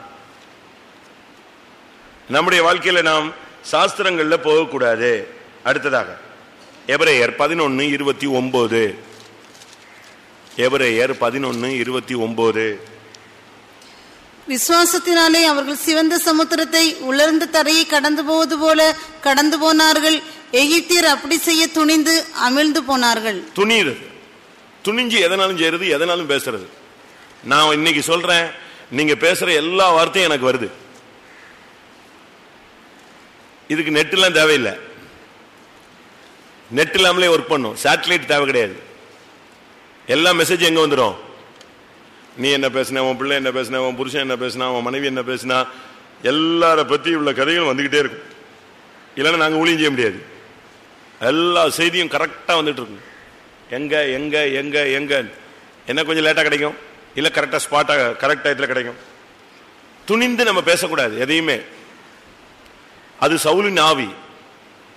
சவுல் சொல்றான், ஏன்பா சாமுவேல் வந்து கேட்கறான், நீ ஏன் பலியிட்ட? நான் சொல்றதுக்கு முன்னால, நான் வர்றதுக்கு முன்னால நான் துணிஞ்சு என்ன செஞ்சுட்டேன். துணிஞ்சு எதையுமே செய்யாதீங்க, பயத்தோடு செய்யுங்க. செங்கடல் பிளந்த உடனே ஆண்டவர் பழக்க வச்சிருக்கிறார். இஸ்ரேல் ஜனங்களை காப்பாற்றுறதுக்குன்னு பழக்க வச்சிருக்கிறார். இஸ்ரேல் ஜனம் அவ்வளவு பேரும் போயிட்டான். இது என்ன நடக்கும்னு இவனுக்கு தெரியும்.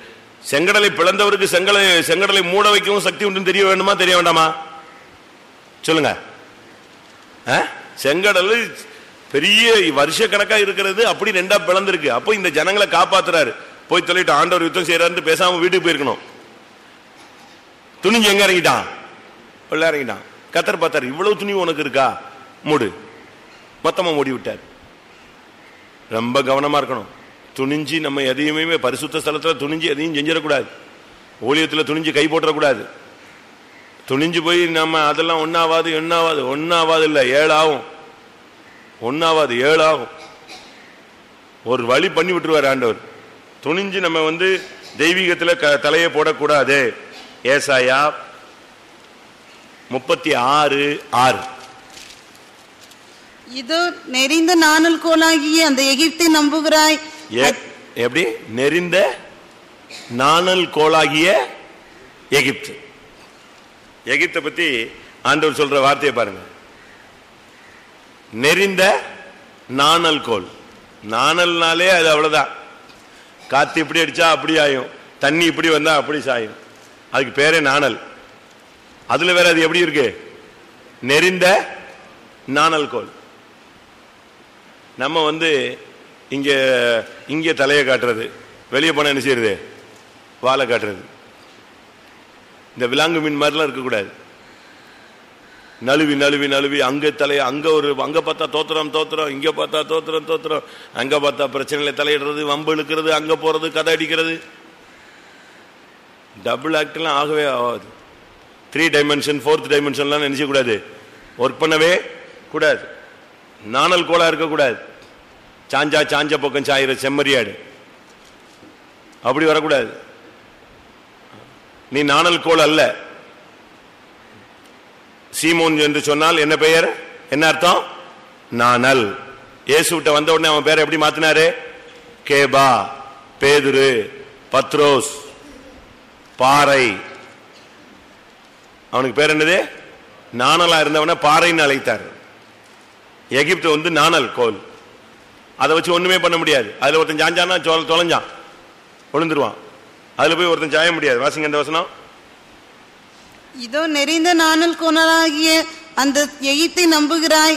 அதன் மேல் ஒருவன் சாய்ந்தால் அது அவன் உள்ளங்கையில் பட்டு உருவி போம். அவ்வளவுதான். அதுல போய் ஒருத்தன் சாஞ்சானா அது அப்படி லைட்டா அப்படி பட்டு அப்படி உருவிட்டு போயிடும். அதுல போய் ஒருத்தன் சாஞ்செல்லாம் நிக்க முடியாது. எகிப்தினை நம்ப முடியாது. இன்னைக்கு இங்க இருப்பான், நாளைக்கு அப்படியே ஆடி போயிடுவான். உறுதி இல்லாத தன்மை. நீதிமொழிகள் 7:16. என் மஞ்சத்தை ரத்தின கம்பளங்களாலும் எகிப்து தேசத்து விசித்திரமான மெல்லிய வஸ்திரங்களாலும் சிங்காரித்தேன். எகிப்துல உள்ளது மெல்லிய வஸ்திரம். மெல்லிய வஸ்திரம் நமக்கு பெந்தகோஸ்காரங்களுக்கு இந்த உலகத்தில் ஆகாது, பரலோகத்தில் ஆகும். சுத்தமும் பிரகாசமான மெல்லிய வஸ்திரம் அவளுக்கு அளிக்கப்பட்டது. அது பரிசுத்தவான்களுடைய நீதி. அதை நினைச்சுக்கிட்டு இங்க நீங்க எதை போட்டு அலையக்கூடாது? டிரான்ஸ்பரண்டா செய்யக்கூடாது. மெல்லிய ட்ரெஸ் போட்டு அலையக்கூடாது. உடலை மறைக்க, கற்பை பாதுகாக்க. இதுக்குதான் கர்த்தர் நமக்கு எது கொடுத்திருக்காரு? ட்ரெஸ் கொடுத்திருக்க. ஆண்டவர் ஆரம்பத்தில் மனுஷனுக்கு கொடுத்த ட்ரெஸ் என்னது சொல்லுங்க? தோலுடை. மனுஷன் செஞ்சு வச்சது என்னது? அத்தியலை. அது காஞ்சி போகும், பிஞ்சு போகும். ஆனா கர்த்தர் ஸ்ட்ராங்கான உடையை கொடுத்தாரு. எது கொடுத்தாரு? தோல் உடை கொடுத்தாரு. ஆனா நம்ம இப்ப எங்க வந்துட்டோம்? கண்ணாடி இலை ஃபைபர்ல வந்துட்டோம். டிரான்ஸ்பரண்டா வந்தாச்சு. இதெல்லாம் மாத்தணுங்க. பெந்தேகோஸ்ல வந்துட்ட பிறகு உன்னுடைய உடையில ஒரு மாற்றம் இருக்கணும். எகிப்தின் உடை உனக்குள்ள இருக்கக்கூடாது. நான் எல்லா ஊர்லயும் சொல்றேன், எல்லா கூட்டத்திலையும் சொல்றேன். அவுரங்கசீப் கதையை சொல்லுவேன். தெரியுமா? அவுரங்கசீப் முகலாய மன்னர், டெல்லி. ஒரு நாள் அரசவைக்கு அவங்க மக வந்துட்டாளா, வாலிப பொண்ணு. எல்லாரும் அவளே திரும்பி திரும்பி பார்த்தாங்களாம். ஏன்னா அவ போட்டிருந்த ட்ரெஸ் எப்படி? முஸ்லீம் பொண்ணு. அவ போட்டிருந்த பர்தா இல்ல, என்னது? மெல்லிய வஸ்திரம் போட்டு அசிங்கமா. அவளுக்கு அழகா இருந்துச்சு. அவ்வளவு பேரும் தான் மகளை திரும்பி திரும்பி திரும்பி பார்த்ததை பார்த்து இவனுக்கு என்ன வந்துருச்சு? உச்சகட்ட கோபத்துக்கு வந்துட்டான். பிசாசு மாதிரி இவ்வளவு பெரிய அரசவையில எந்த ட்ரெஸ் போட்டு வந்துட்டா? மெல்லிய ட்ரெஸ் போட்டு அசிங்கமா வந்துட்டாளேன்னு. அவளுக்கு எல்லாரும் கனம் பண்றாங்க, எல்லாரும் விஷ் பண்றாங்கன்னா இவனுக்கு தான் புரிஞ்சு, தகப்பனுக்கு, ஓஹோ நம்முடைய பிள்ளைய எல்லாம் தப்பாலாம் பாக்குறான், அசிங்கமா வந்துட்டாளே. இப்ப எந்த பேரண்ட்ஸுக்கு இப்படி ஒரு அறிவு இருக்கு? இவங்களே அப்படி அசிங்கமா ட்ரெஸ்ஸை போட்டு தான் பிள்ளைகளை கூட்டு வரான், வண்டியில வச்சுட்டு வரான், கோயிலுக்கு கூட்டு வரான், ரோட்ல கூட்டு போறான், எல்லா இடத்துக்கும் பிள்ளைகளுக்கு இவங்க தானே வாங்கி கொடுக்குறாங்க. அவனுக்கு அந்த அரசவையில் அந்த வேகத்தை காட்ட முடியாம சரின்னு சொல்லிட்டு மகளை சமாளிச்சு அனுப்பிட்டு மந்திரியை கூப்பிட்டானா, இந்த ட்ரெஸ்ஸை செய்த கலைஞனை நான் பார்க்க வேண்டும், நான் இந்த ட்ரெஸ்ஸை உண்டு பண்ண ஆளை நான் பார்க்கணும், அவனுக்கு ஏதாவது செய்யணும். நான் உடனே மந்திரி இந்த ட்ரெஸ் எங்க இருந்து வந்துச்சுங்கிறத கண்டுபிடிச்சு யாரை கொண்டு வந்துட்டான், நெசவு நெய்தவனை கொண்டு வந்துட்டான், அந்த மெல்லிய வஸ்திரம் தெரிஞ்சவனை செஞ்சவனை கொண்டு வந்துட்டான். அவன் என்ன நினைச்சான், இன்னைக்கு நமக்கு என்ன கிடைக்க போகுது, பரிசு கிடைக்க போகுது. வந்த உடனே இவன் சொன்னான், இவன் 2 பெருவிரல் கட்ட பெருவிரலை கை பெருவிரல் என்ன செய்ய துண்டிச்சிரு, இனிமே என் தேசத்துல இப்படி ஒரு ட்ரெஸ்ஸை என்ன செய்யக்கூடாது, செய்யவே கூடாது. இன்னைக்கு அசிங்கப்படுத்தின மாதிரி என் பிள்ளை அசிங்கமா வந்தது மாதிரி எந்த பிள்ளை என்ன செய்யக்கூடாது, வரக்கூடாது. 2 விரல் கையில உள்ள பெருவிரலை துண்டிச்சிரு, அந்த நெசவை என்ன செய்யக்கூடாது, அடிக்கக்கூடாது. நம்ம அப்படியே செய்வோம். எங்க டைஸா இருக்குன்னு தூத்துக்குடி போய் தேடிட்டு வரான் கடைய, இல்லைன்னா திருநெல்வேலி போறான், 2 இல்லைன்னா மதுரை போறான், இன்னும் 1 இல்லைன்னா எங்க போயிடுறான். அது ட்ரெஸ்ஸாவும் இருக்கக்கூடாது, ஆனா ட்ரெஸ்ஸாவும் இருக்கணும். ட்ரெஸ்ஸாவும் இருக்கக்கூடாது, ஆனா எப்படி இருக்கணும், ட்ரெஸ்ஸாவும் இருக்கணும். இப்படி தேடி அலையிறான். மெல்லிய வஸ்திரம். நான் சொல்றது உங்களுக்கு கஷ்டமா இருக்கு, என்னடா இடக்கா முடக்கா பேசுறானு. எத்தனை பாயிண்ட், 21 வந்துருச்சா, 21. அடுத்ததாக எரேமியா 46:24.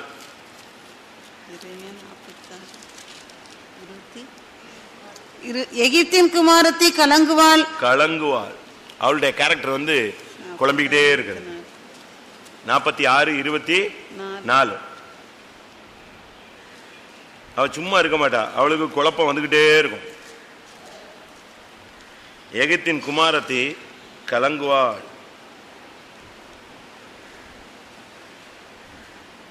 நமக்குள்ள எப்படி இருக்கா கலக்கம், சின்ன காரியத்தையும் போட்டு கலங்கிக்கிட்டே இருக்கிறது. அதனால தான் இயேசு சொன்னார், உங்கள் இருதயம் கலங்காதிருப்பதாக, என்னிடத்தில் விசுவாசமா இருங்கள், தேவனிடத்திலும் விசுவாசமா இருங்க. ஏன் போட்டு கலங்கிக்கிட்டே இருக்கீங்க? கலங்குறதுனாலயோ கவலைப்படுறதுனாலயோ ஒரு முளத்தை கூட்டவும் முடியாது. ஒரு கலக்கம், அன்னைக்கு பிசாசு கலக்கிட்டு போயிடுவான், அவ்வளவுதான். இவங்க அப்படியே கலங்கி போய் உட்காந்துருப்பாங்க. சாப்பாடு பறவை சாப்பிட்ற, குளிக்கலையா, குளிச்சு என்ன ஆக போகுது, அவ்வளவுதான். அப்படியே சித்த பரம பிடிச்ச மாதிரி உட்காந்துக்கிட்டே இருப்பாங்க. யாராவது கிட்ட போனா ஒரே கடி கடிச்சிருவான். போன்னு சொல்றேன்ல, போய. எகிப்தின் ஆவி வந்து கலங்கும். எகிப்தின் குமாரத்தை நெஞ்சுக்கிட்டே இருப்பா, கலங்கிக்கிட்டே இருப்பா. அவளுக்கு வந்து ஒரு இளைப்பாறுதல் அற்ற ஒரு வாழ்க்கை. யாத்திராகமம் 12:30.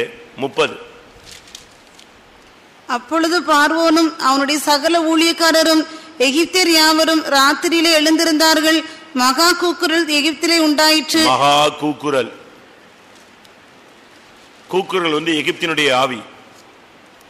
வீட்டுல ஒரு சின்ன பிரச்சனை இருக்கும், ஓ ஓய் கத்தி பக்கத்து வீட்டுக்காரெல்லாம் ஓடி வந்துருவான். என்ன பிரச்சனை? புருஷன் அமர்த்துறதுக்கு ட்ரை பண்ணுவாரு. இல்லாட்டா மனைவி, எங்க சத்தம் போடாதீங்க, எங்க அசிங்கமா இருக்குமா, கேட்கட்டும், 4 பேருக்கு உன் கதை தெரியணும். உங்கதையும் சேர்ந்தானப்பா தெரியும், அதை யோசிக்கிறது இல்லை. இயேசுவின் சுபாவம் என்ன? அவர் கூக்குரல் இடவே மாட்டார். சிலுவையில தொங்கும் போது கூட அவர் ஐயோன்னு கத்தல, இப்படி பண்ணிட்டானேன்னு கத்தல. அவர் தீர்க்கதரிசனத்தை நிறைவேற்றிட்டு போய்கிட்டு இருந்தார். வாசிங்க மத்தேயுலையா ஏசாயா 42:2. அவர் கூக்குரலிடவும் மாட்டார், தம்முடைய சத்தத்தை உயர்த்தவும் அதை வீதியிலே கேட்க பண்ணவும் மாட்டார். வீட்டுல பொம்பளை பிள்ளை இருக்கு, பையன் இருக்கான், புருஷன் இருக்கான், மனைவி இருக்காங்கிறது வெளியே தெரியக்கூடாது. கத்துறது போட்டு பயங்கரமா கத்துறது, மரியாதை இல்லாம பேசுறது, சவுண்ட கூட்டுறது, வால்யூம் என்ன செய்யணும், குறைக்கணும். அவர் கூக்குரலிட மாட்டார், தம்முடைய சத்தத்தை உயர்த்த மாட்டார், வாக்குவாதம் பண்ணவும் மாட்டார். இது இயேசுவின் ஆவி. ஆனா எகிப்தின் ஆவி என்னது? மகா கூக்குரல், ஓன்னு கத்துறது. கேட்கட்டும், 4 பேருக்கு தெரியட்டும், அப்பதான் உங்க புத்தி தெரியும், எல்லாருக்கும் தெரியும். அப்படிலாம் நீ பேசக்கூடாது. ஃபெய்த்தம்னா அதுக்கு ஒரு ஒழுங்கு இருக்கு, வீடுன்னா அதுக்கு ஒரு ஒழுங்கு இருக்கு, விசுவாசி வீடுனா அதுக்கு ஒரு ஒழுங்கு இருக்கு. விசுவாசிகள் அப்படியே அமைதியா இருக்கணும். உங்க வீட்டுல இருந்து சத்தம் ஜாஸ்தியா கேட்குதுன்னா என்ன சத்தம் கேட்கலாம்? நீதிமான்களின் கூடாரங்களில் என்ன உண்டு? ரட்சிப்பின் கம்பீர சத்தம் கேட்கலாம். காலையில ஒரு பாட்டு கேட்குது, ஒரு ஸ்தோத்திர ஜெபம் கேட்குதுன்னா ரைட், அந்த சத்தம் எல்லாருக்குமே என்ன இருக்கும்? பரவாயில்ல, அந்த ஆள் காலையில் என்ன செய்யறான்? டெய்லி ஜெபம் பண்றான். அதை விட்டுவிட்டு ஐயோ அவங்க வீட்டுக்காரர் வந்துட்டாரு போல் இருக்கு, எது இவர் வந்துட்டாருங்கிறதுக்கு சத்தம் எதுதான்? அந்த அம்மா ஏதோ பிரச்சனை ஆயிடுச்சு போல் இருக்கு, அந்த அம்மா ஸ்டார்ட் பண்ணிருச்சுமா, அவ்வளவுதான். அந்த அம்மா ஸ்டார்ட் பண்ணிடுச்சுன்னா திருப்பி வண்டி என்ன கிடையாது, பிரேக்கே கிடையாது. கத்தி கூச்சல் போட்டு அன்னைக்கு நைட்டு முழுசும் ஒரு சிலர் வேணும்னே கத்துறாங்க. இந்த யோவானும் யாக்கோபும் ஏசு எவ்வளவோ சொல்லுவாரு, எப்ப மெல்ல பேசுங்கடான்னு. என்னதே என்ன சொன்னீங்க அப்படிமா பார்த்தாரு. ஏசு அவனுக்கு பேரே வச்சுட்டாரு. என்ன பேரு? இவன்கிட்ட போய் நம்ம இன்னைக்கு ஜெபம் பண்ணுவோம் அப்படின்னா என்னது ஜெபம் பண்ணணுமா அப்படிமா? நான் என்ன சொல்றேன், நீ சத்தம் போடாதன்னா அவன் என்ன சொல்லுவான்? ஒரே தகப்பன் பிள்ளைங்க தான் ரெண்டு பேரும். அவங்க அப்பாவுடைய ஜீன் அந்த அணு அப்படி வேலை செய்யுது. பான் கிஃப்ட் யோவானு யாக்கோ. அதனால ஏசு அவனுக்கு ரெண்டு பேருக்கும் வச்சுட்டாரு. சரி, இவனுக்கு பேர் என்னதுதான்? பவனர் கேஸ், இடிமுழக்கத்தின் மக்கள். ஒரு சிலருடைய தொண்டை வெங்கலம் மாதிரி இருக்கும். நல்லது பேசினாலும் கத்தி தான் பேசுவான், கெட்டது பேசினாலும் அதை விட கத்தி தான் பேசுவான். அடுத்து 20 எத்தனை? அங்க 24 வந்திருக்கு. இங்க அக்கௌண்ட்ஸ் தகராறு ஆகுது. சரி, உங்களுக்கு பிடிச்ச பாயிண்ட் எல்லாம் நீங்க பாயிண்ட் ஆக்கிட்டு இருப்பீங்க, பரவாயில்ல. கடைசியா 2 சொல்றேன். சகரியா 14-17. இன்னும் ரொம்ப இருக்கு, டைம் ஷார்ட், முடியுது. சகரியா 14-17. அப்பொழுது பூமியின் வம்சங்களில் சேனைகளின் கர்த்தராகிய ராஜாவை தொழுது கொள்ள எருசலேமுக்கு வராதவர்கள் எவர்களோ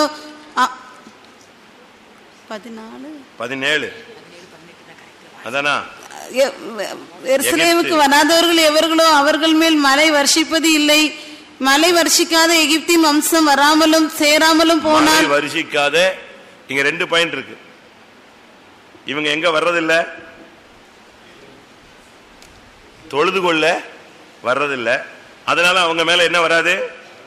மழையும் வராது. அப்படின்னா என்ன அர்த்தம்? வொர்ஷிப்ல இவங்களுக்கு பிடிப்பு கிடையாது.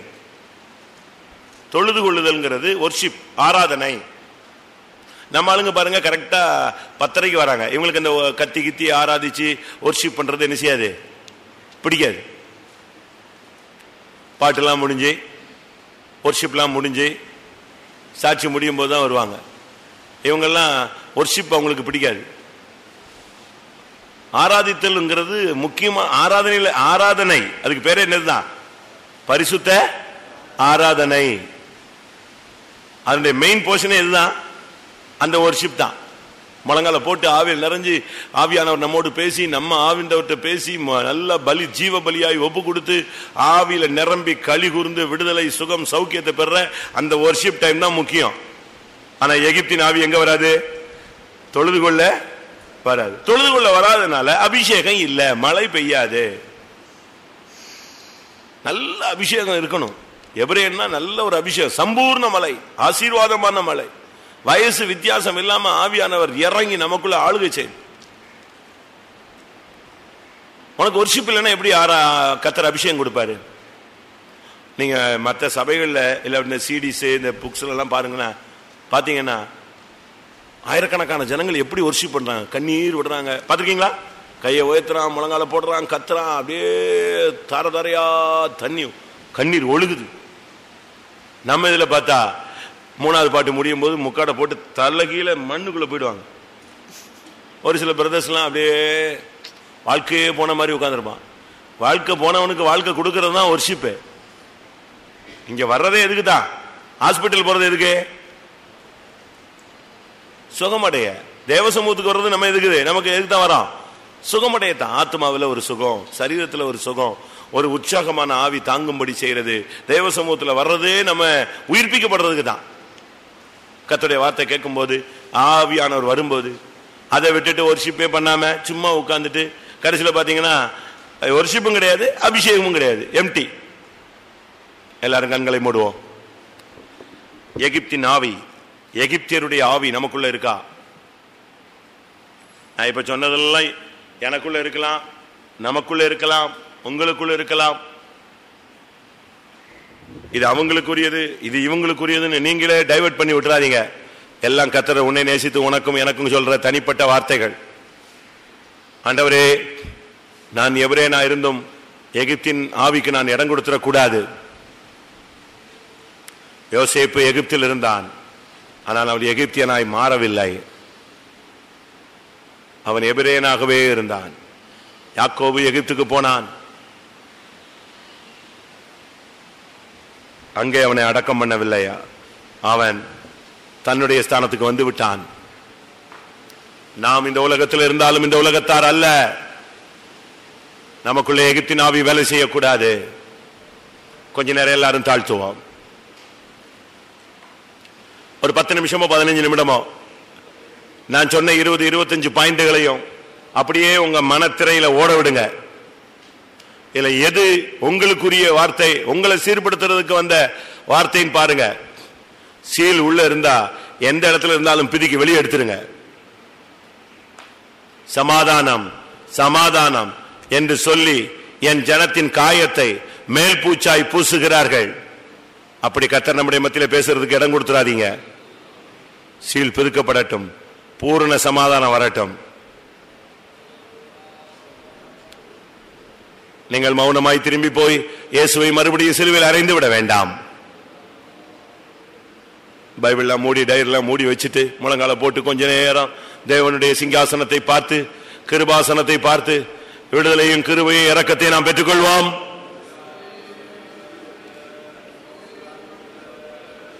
ஒன்று நிச்சயம், கர்த்தர் உன்னை நேசிக்கிறார், ஆனால் உன்னோடு இடைபடுகிறார். நீ உன்னை பலிபீடத்தில் வைக்க வேண்டிய நேரம் இதுதான்.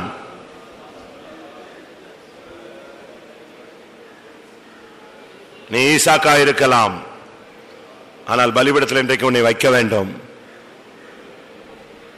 நீ ஆபிரகாமா இருக்கலாம், உன்னுடைய ஜீவனை நீ அங்கே வைக்க வேண்டும்.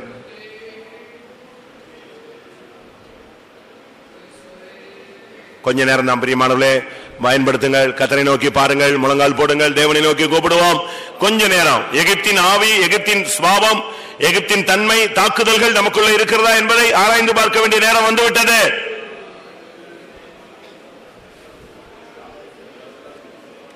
இயேசு எகிப்துக்கு போனார், ஆனால் என் குமாரனை எகிப்திலிருந்து வரவழைத்தேன் என்று பிதா சொன்னார். இன்றைக்கு எகிப்தில் இருக்கிற உன்னை வெளியே கொண்டு வரும்படியாக கர்த்தர் கட்டளை பிறப்பிக்கிறார். இயேசு எகிப்திலிருந்து வெளியே வந்தது போல, யோசேப்பின் எலும்புகள் எகிப்திலிருந்து வெளியே வந்தது போல, யாக்கோபின் சரீரம் எகிப்திலிருந்து வெளியே வந்தது போல, ஆபிரகாமும் சாராயும் உயிரோடு எகிப்தை விட்டு வெளியே வந்தது போல, இன்றைக்கு எகிப்தை விட்டு நாம் வெளியே வருவோம். ஆமென். உன் சரீரம் வெளியே வரட்டும், உன் ஆவி எகிப்திலிருந்து வெளியே வரட்டும், உன் சிந்தை எகிப்திலிருந்து வெளியே வரட்டும், உன் ஆவி ஆத்துமா சரீரம் எகிப்தை விட்டு வெளியே வரட்டும்.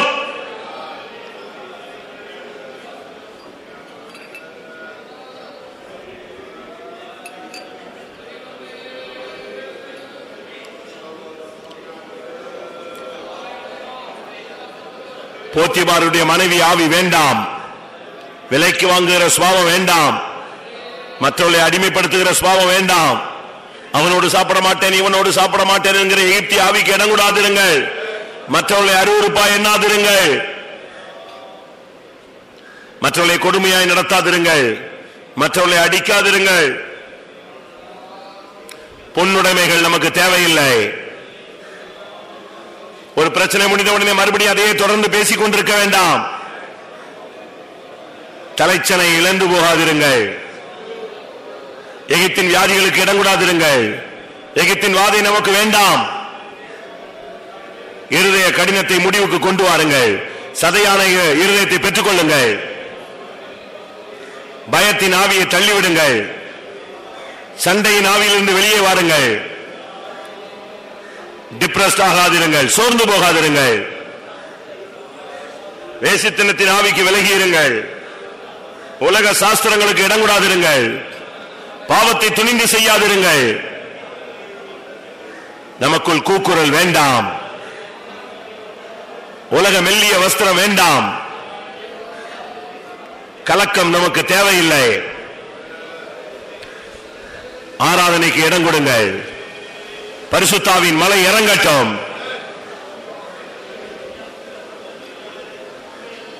ஹல்லேலூயா. ஆமென்.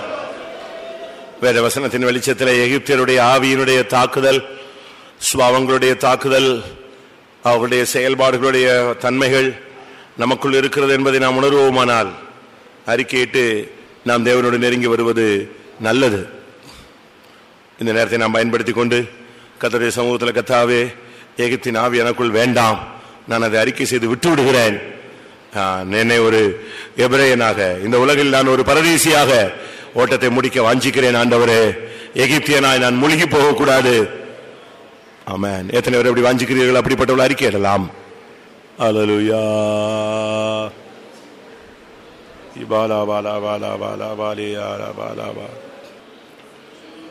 நமக்கு இருக்கிறது கொஞ்ச நேரம், அதை நன்றாக பயன்படுத்தலாம்.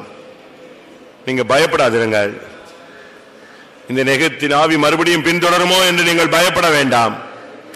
பின்தொடர்ந்தாலும் செங்கடலில் அதை அழித்தவர், இன்றைக்கு காண்கிற எகிப்தியரை நீ காண்பதில்லை என்று சொன்னவர், உன்னோடு உன்னுடைய ஊழியத்தோடும் உன் குடும்பத்தோடும் போராடுகிற அந்த எகிப்திய வல்லமையை அழிக்க அவர் சித்தம் கொண்டிருக்கிறார்.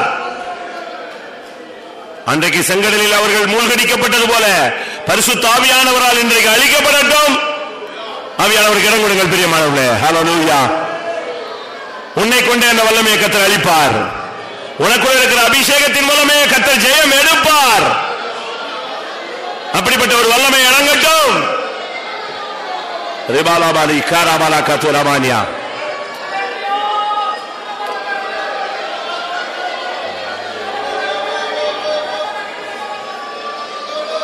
ஹல்லேலூயா, ஹல்லேலூயா, ஹல்லேலூயா. ரிக்கபனே கனிமினா கடகது நிகனமானி அங்கரமனா ஷபாலா. ஹல்லேலூயா, இயேசுவின் நாமத்திலே, பரிசுத்தாவின் நாமத்திலே, ஓ இந்த எகிப்தின் வல்லமைகள், ஆவிகள், ஓ போராடுகிற வல்லமைகள் அழிக்கப்படுவதாக.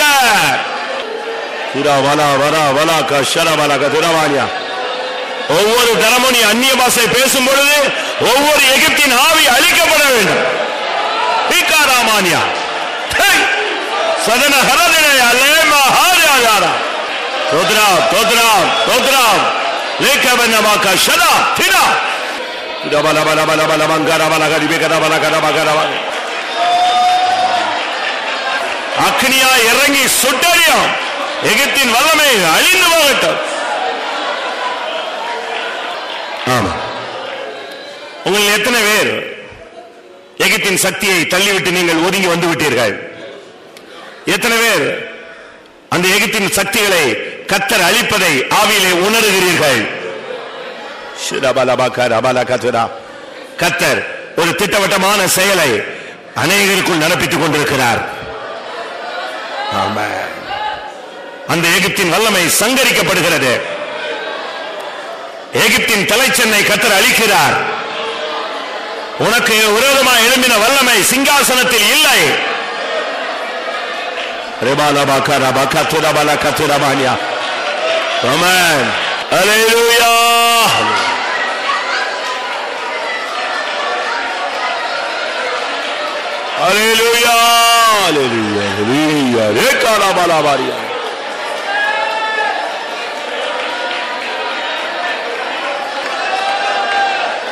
நான் அவருடைய பிள்ளை.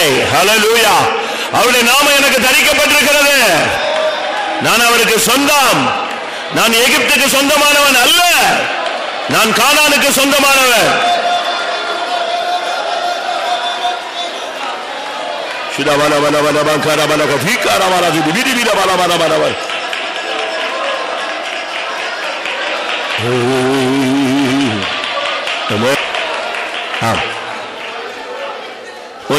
ஒரு பிரெட்ட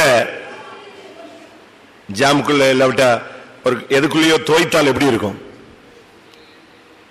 ஒரு பிரெட்ட அப்படியே திராட்சை ரசத்துக்குள்ள தோய்த்தால் உள்ள முக்குனா எப்படி இருக்கும்? அதுதான் இப்ப பாவக்கரை நீங்கினா அதான் நடக்கும். அப்படியே ரத்தத்துக்குள் நம்மை மூழ்கடிக்கிறார். ஆமா, ரத்தத்துக்குள் அப்படியே நம்மை மூழ்கடிக்கிறதா அனுபவம். எத்தனை பேருக்கு எகிப்தின் ஆவி விலகினதை, அழிக்கப்பட்டதை உணர்ந்தவர்கள் இந்த பாட்டை பாடலாம். நான் இத்தனை கூட்டங்களுக்கு வந்தேன், கர்த்தர் இந்த சமூகத்துல நான் நெருங்கி வந்தேன், அழுகிறேன், துக்கப்பட்டேன், இருதயம் குத்தப்பட்டேன், என்னை தாழ்த்தினேன், ஒப்புரவாக்க, மன்னிக்க, தாழ்த்தி போக, விட்டு கொடுக்க, இனி பின்தொடராமல் இருக்க எல்லாவற்றையும் கர்த்தருடைய பாதத்துல வைத்தேன். என் பாவங்களை கர்த்தர் மன்னித்தார். எத்தனை பேருக்கு நிச்சயம் இருக்கிறது? ஆமா. பரிசேயன் அவன் பந்தியில தான் கவனமா இருந்தான், வந்தவங்களை பத்தி தான் கவலைப்பட்டான். மற்றவர்கள் பந்தியை பற்றி கவலைப்பட்டார்கள். ஆனால் இந்த பெண்ணோ தன்னுடைய பாவத்தை குறித்து கவலைப்பட்டாள். அவர்கள் அநேகர் சாப்பிட்டு திருப்தி அடைந்து போனார்கள். பலரும் பலவிதமான கேள்விகளோடு சந்தேகங்களோடு திரும்பி போனார்கள். இவளோ அநேக பாவங்கள் மன்னிக்கப்பட்டவளாய் திரும்பி போனாள். இந்த கூட்டத்தில் நீங்கள் எந்த அனுபவத்தில் திரும்பி போக போகிறீர்கள்? கர்த்தருடைய சத்தம் உங்களுக்கு கிடைத்து விட்டதா? மகனே, உன் பாவங்கள் மன்னிக்கப்பட்டது, மகளே, உன் பாவங்கள் மன்னிக்கப்பட்டது என்ற வார்த்தை உங்களுக்கு கிடைத்து விட்டதா? கர்த்தர் என்னை தன்னுடைய சுத்த இரத்தத்திற்குள் என்னை மூழ்கடித்து விட்டார், தோய்த்து விட்டார், என் பாவங்கள் போக என்னை கழுவி விட்டார். எகிப்தின் கரைகள் போய்விட்டது. கர்த்தர் உன்னோடு பேச போகிறார். ஹல்லேலூயா. உனக்கு ஒரு புதிய சக்தியை தரப்போகிறார், ஒரு புதிய வாக்குத்தத்தம் தரப்போகிறார், உன் பாதைகளை புதிதாக்க போகிறார். ஹல்லேலூயா, ஹல்லேலூயா. கர்த்தருடைய சமூகத்துக்காக ஸ்தோத்திரம் பண்ணுவோம். நாலாவது கூட்டத்தையும் கர்த்தர் பொறுப்படுத்தப்படினால ஸ்தோத்திரம் பண்ணுவோம். இந்த பகல் வேளையில் நம்மை சுத்திகரிப்பது அவருடைய திட்டமாக இருந்தபடினால ஸ்தோத்திரம் பண்ணுவோம். ஸ்தோத்திரம், ஸ்தோத்திரம், ஸ்தோத்திரம், ஸ்தோத்திரம். Praise the Lord, praise the Lord, praise the Lord, praise the Lord, praise the Lord, praise the Lord, praise the Lord, praise the Lord, praise the Lord, praise the Lord. Praise the Lord, praise the Lord, praise the Lord, praise the Lord, praise the Lord. மீதியான கூட்டங்களிலே ஜனங்களை கொண்டு வந்து சாயங்கால கூட்டத்தில் கர்த்தர் அற்புதமான ஒரு பரிசுத்தமாகலே தெய்வம் கட்டிட முடியாது. ஸ்தோத்திரம் பண்ணுவோம். Praise the Lord, praise the Lord, praise the Lord, praise the Lord, praise the Lord, praise the Lord, praise the Lord, praise the Lord. முழுவதும் ஒரு பரிசுத்த ஸ்தலத்துக்கு ஏற்ற ஒரு சுத்தாங்கம் சபைக்குள் முழுவதும் காணப்பட முடியாது. ஸ்தோத்திரம் பண்ணுவோம்.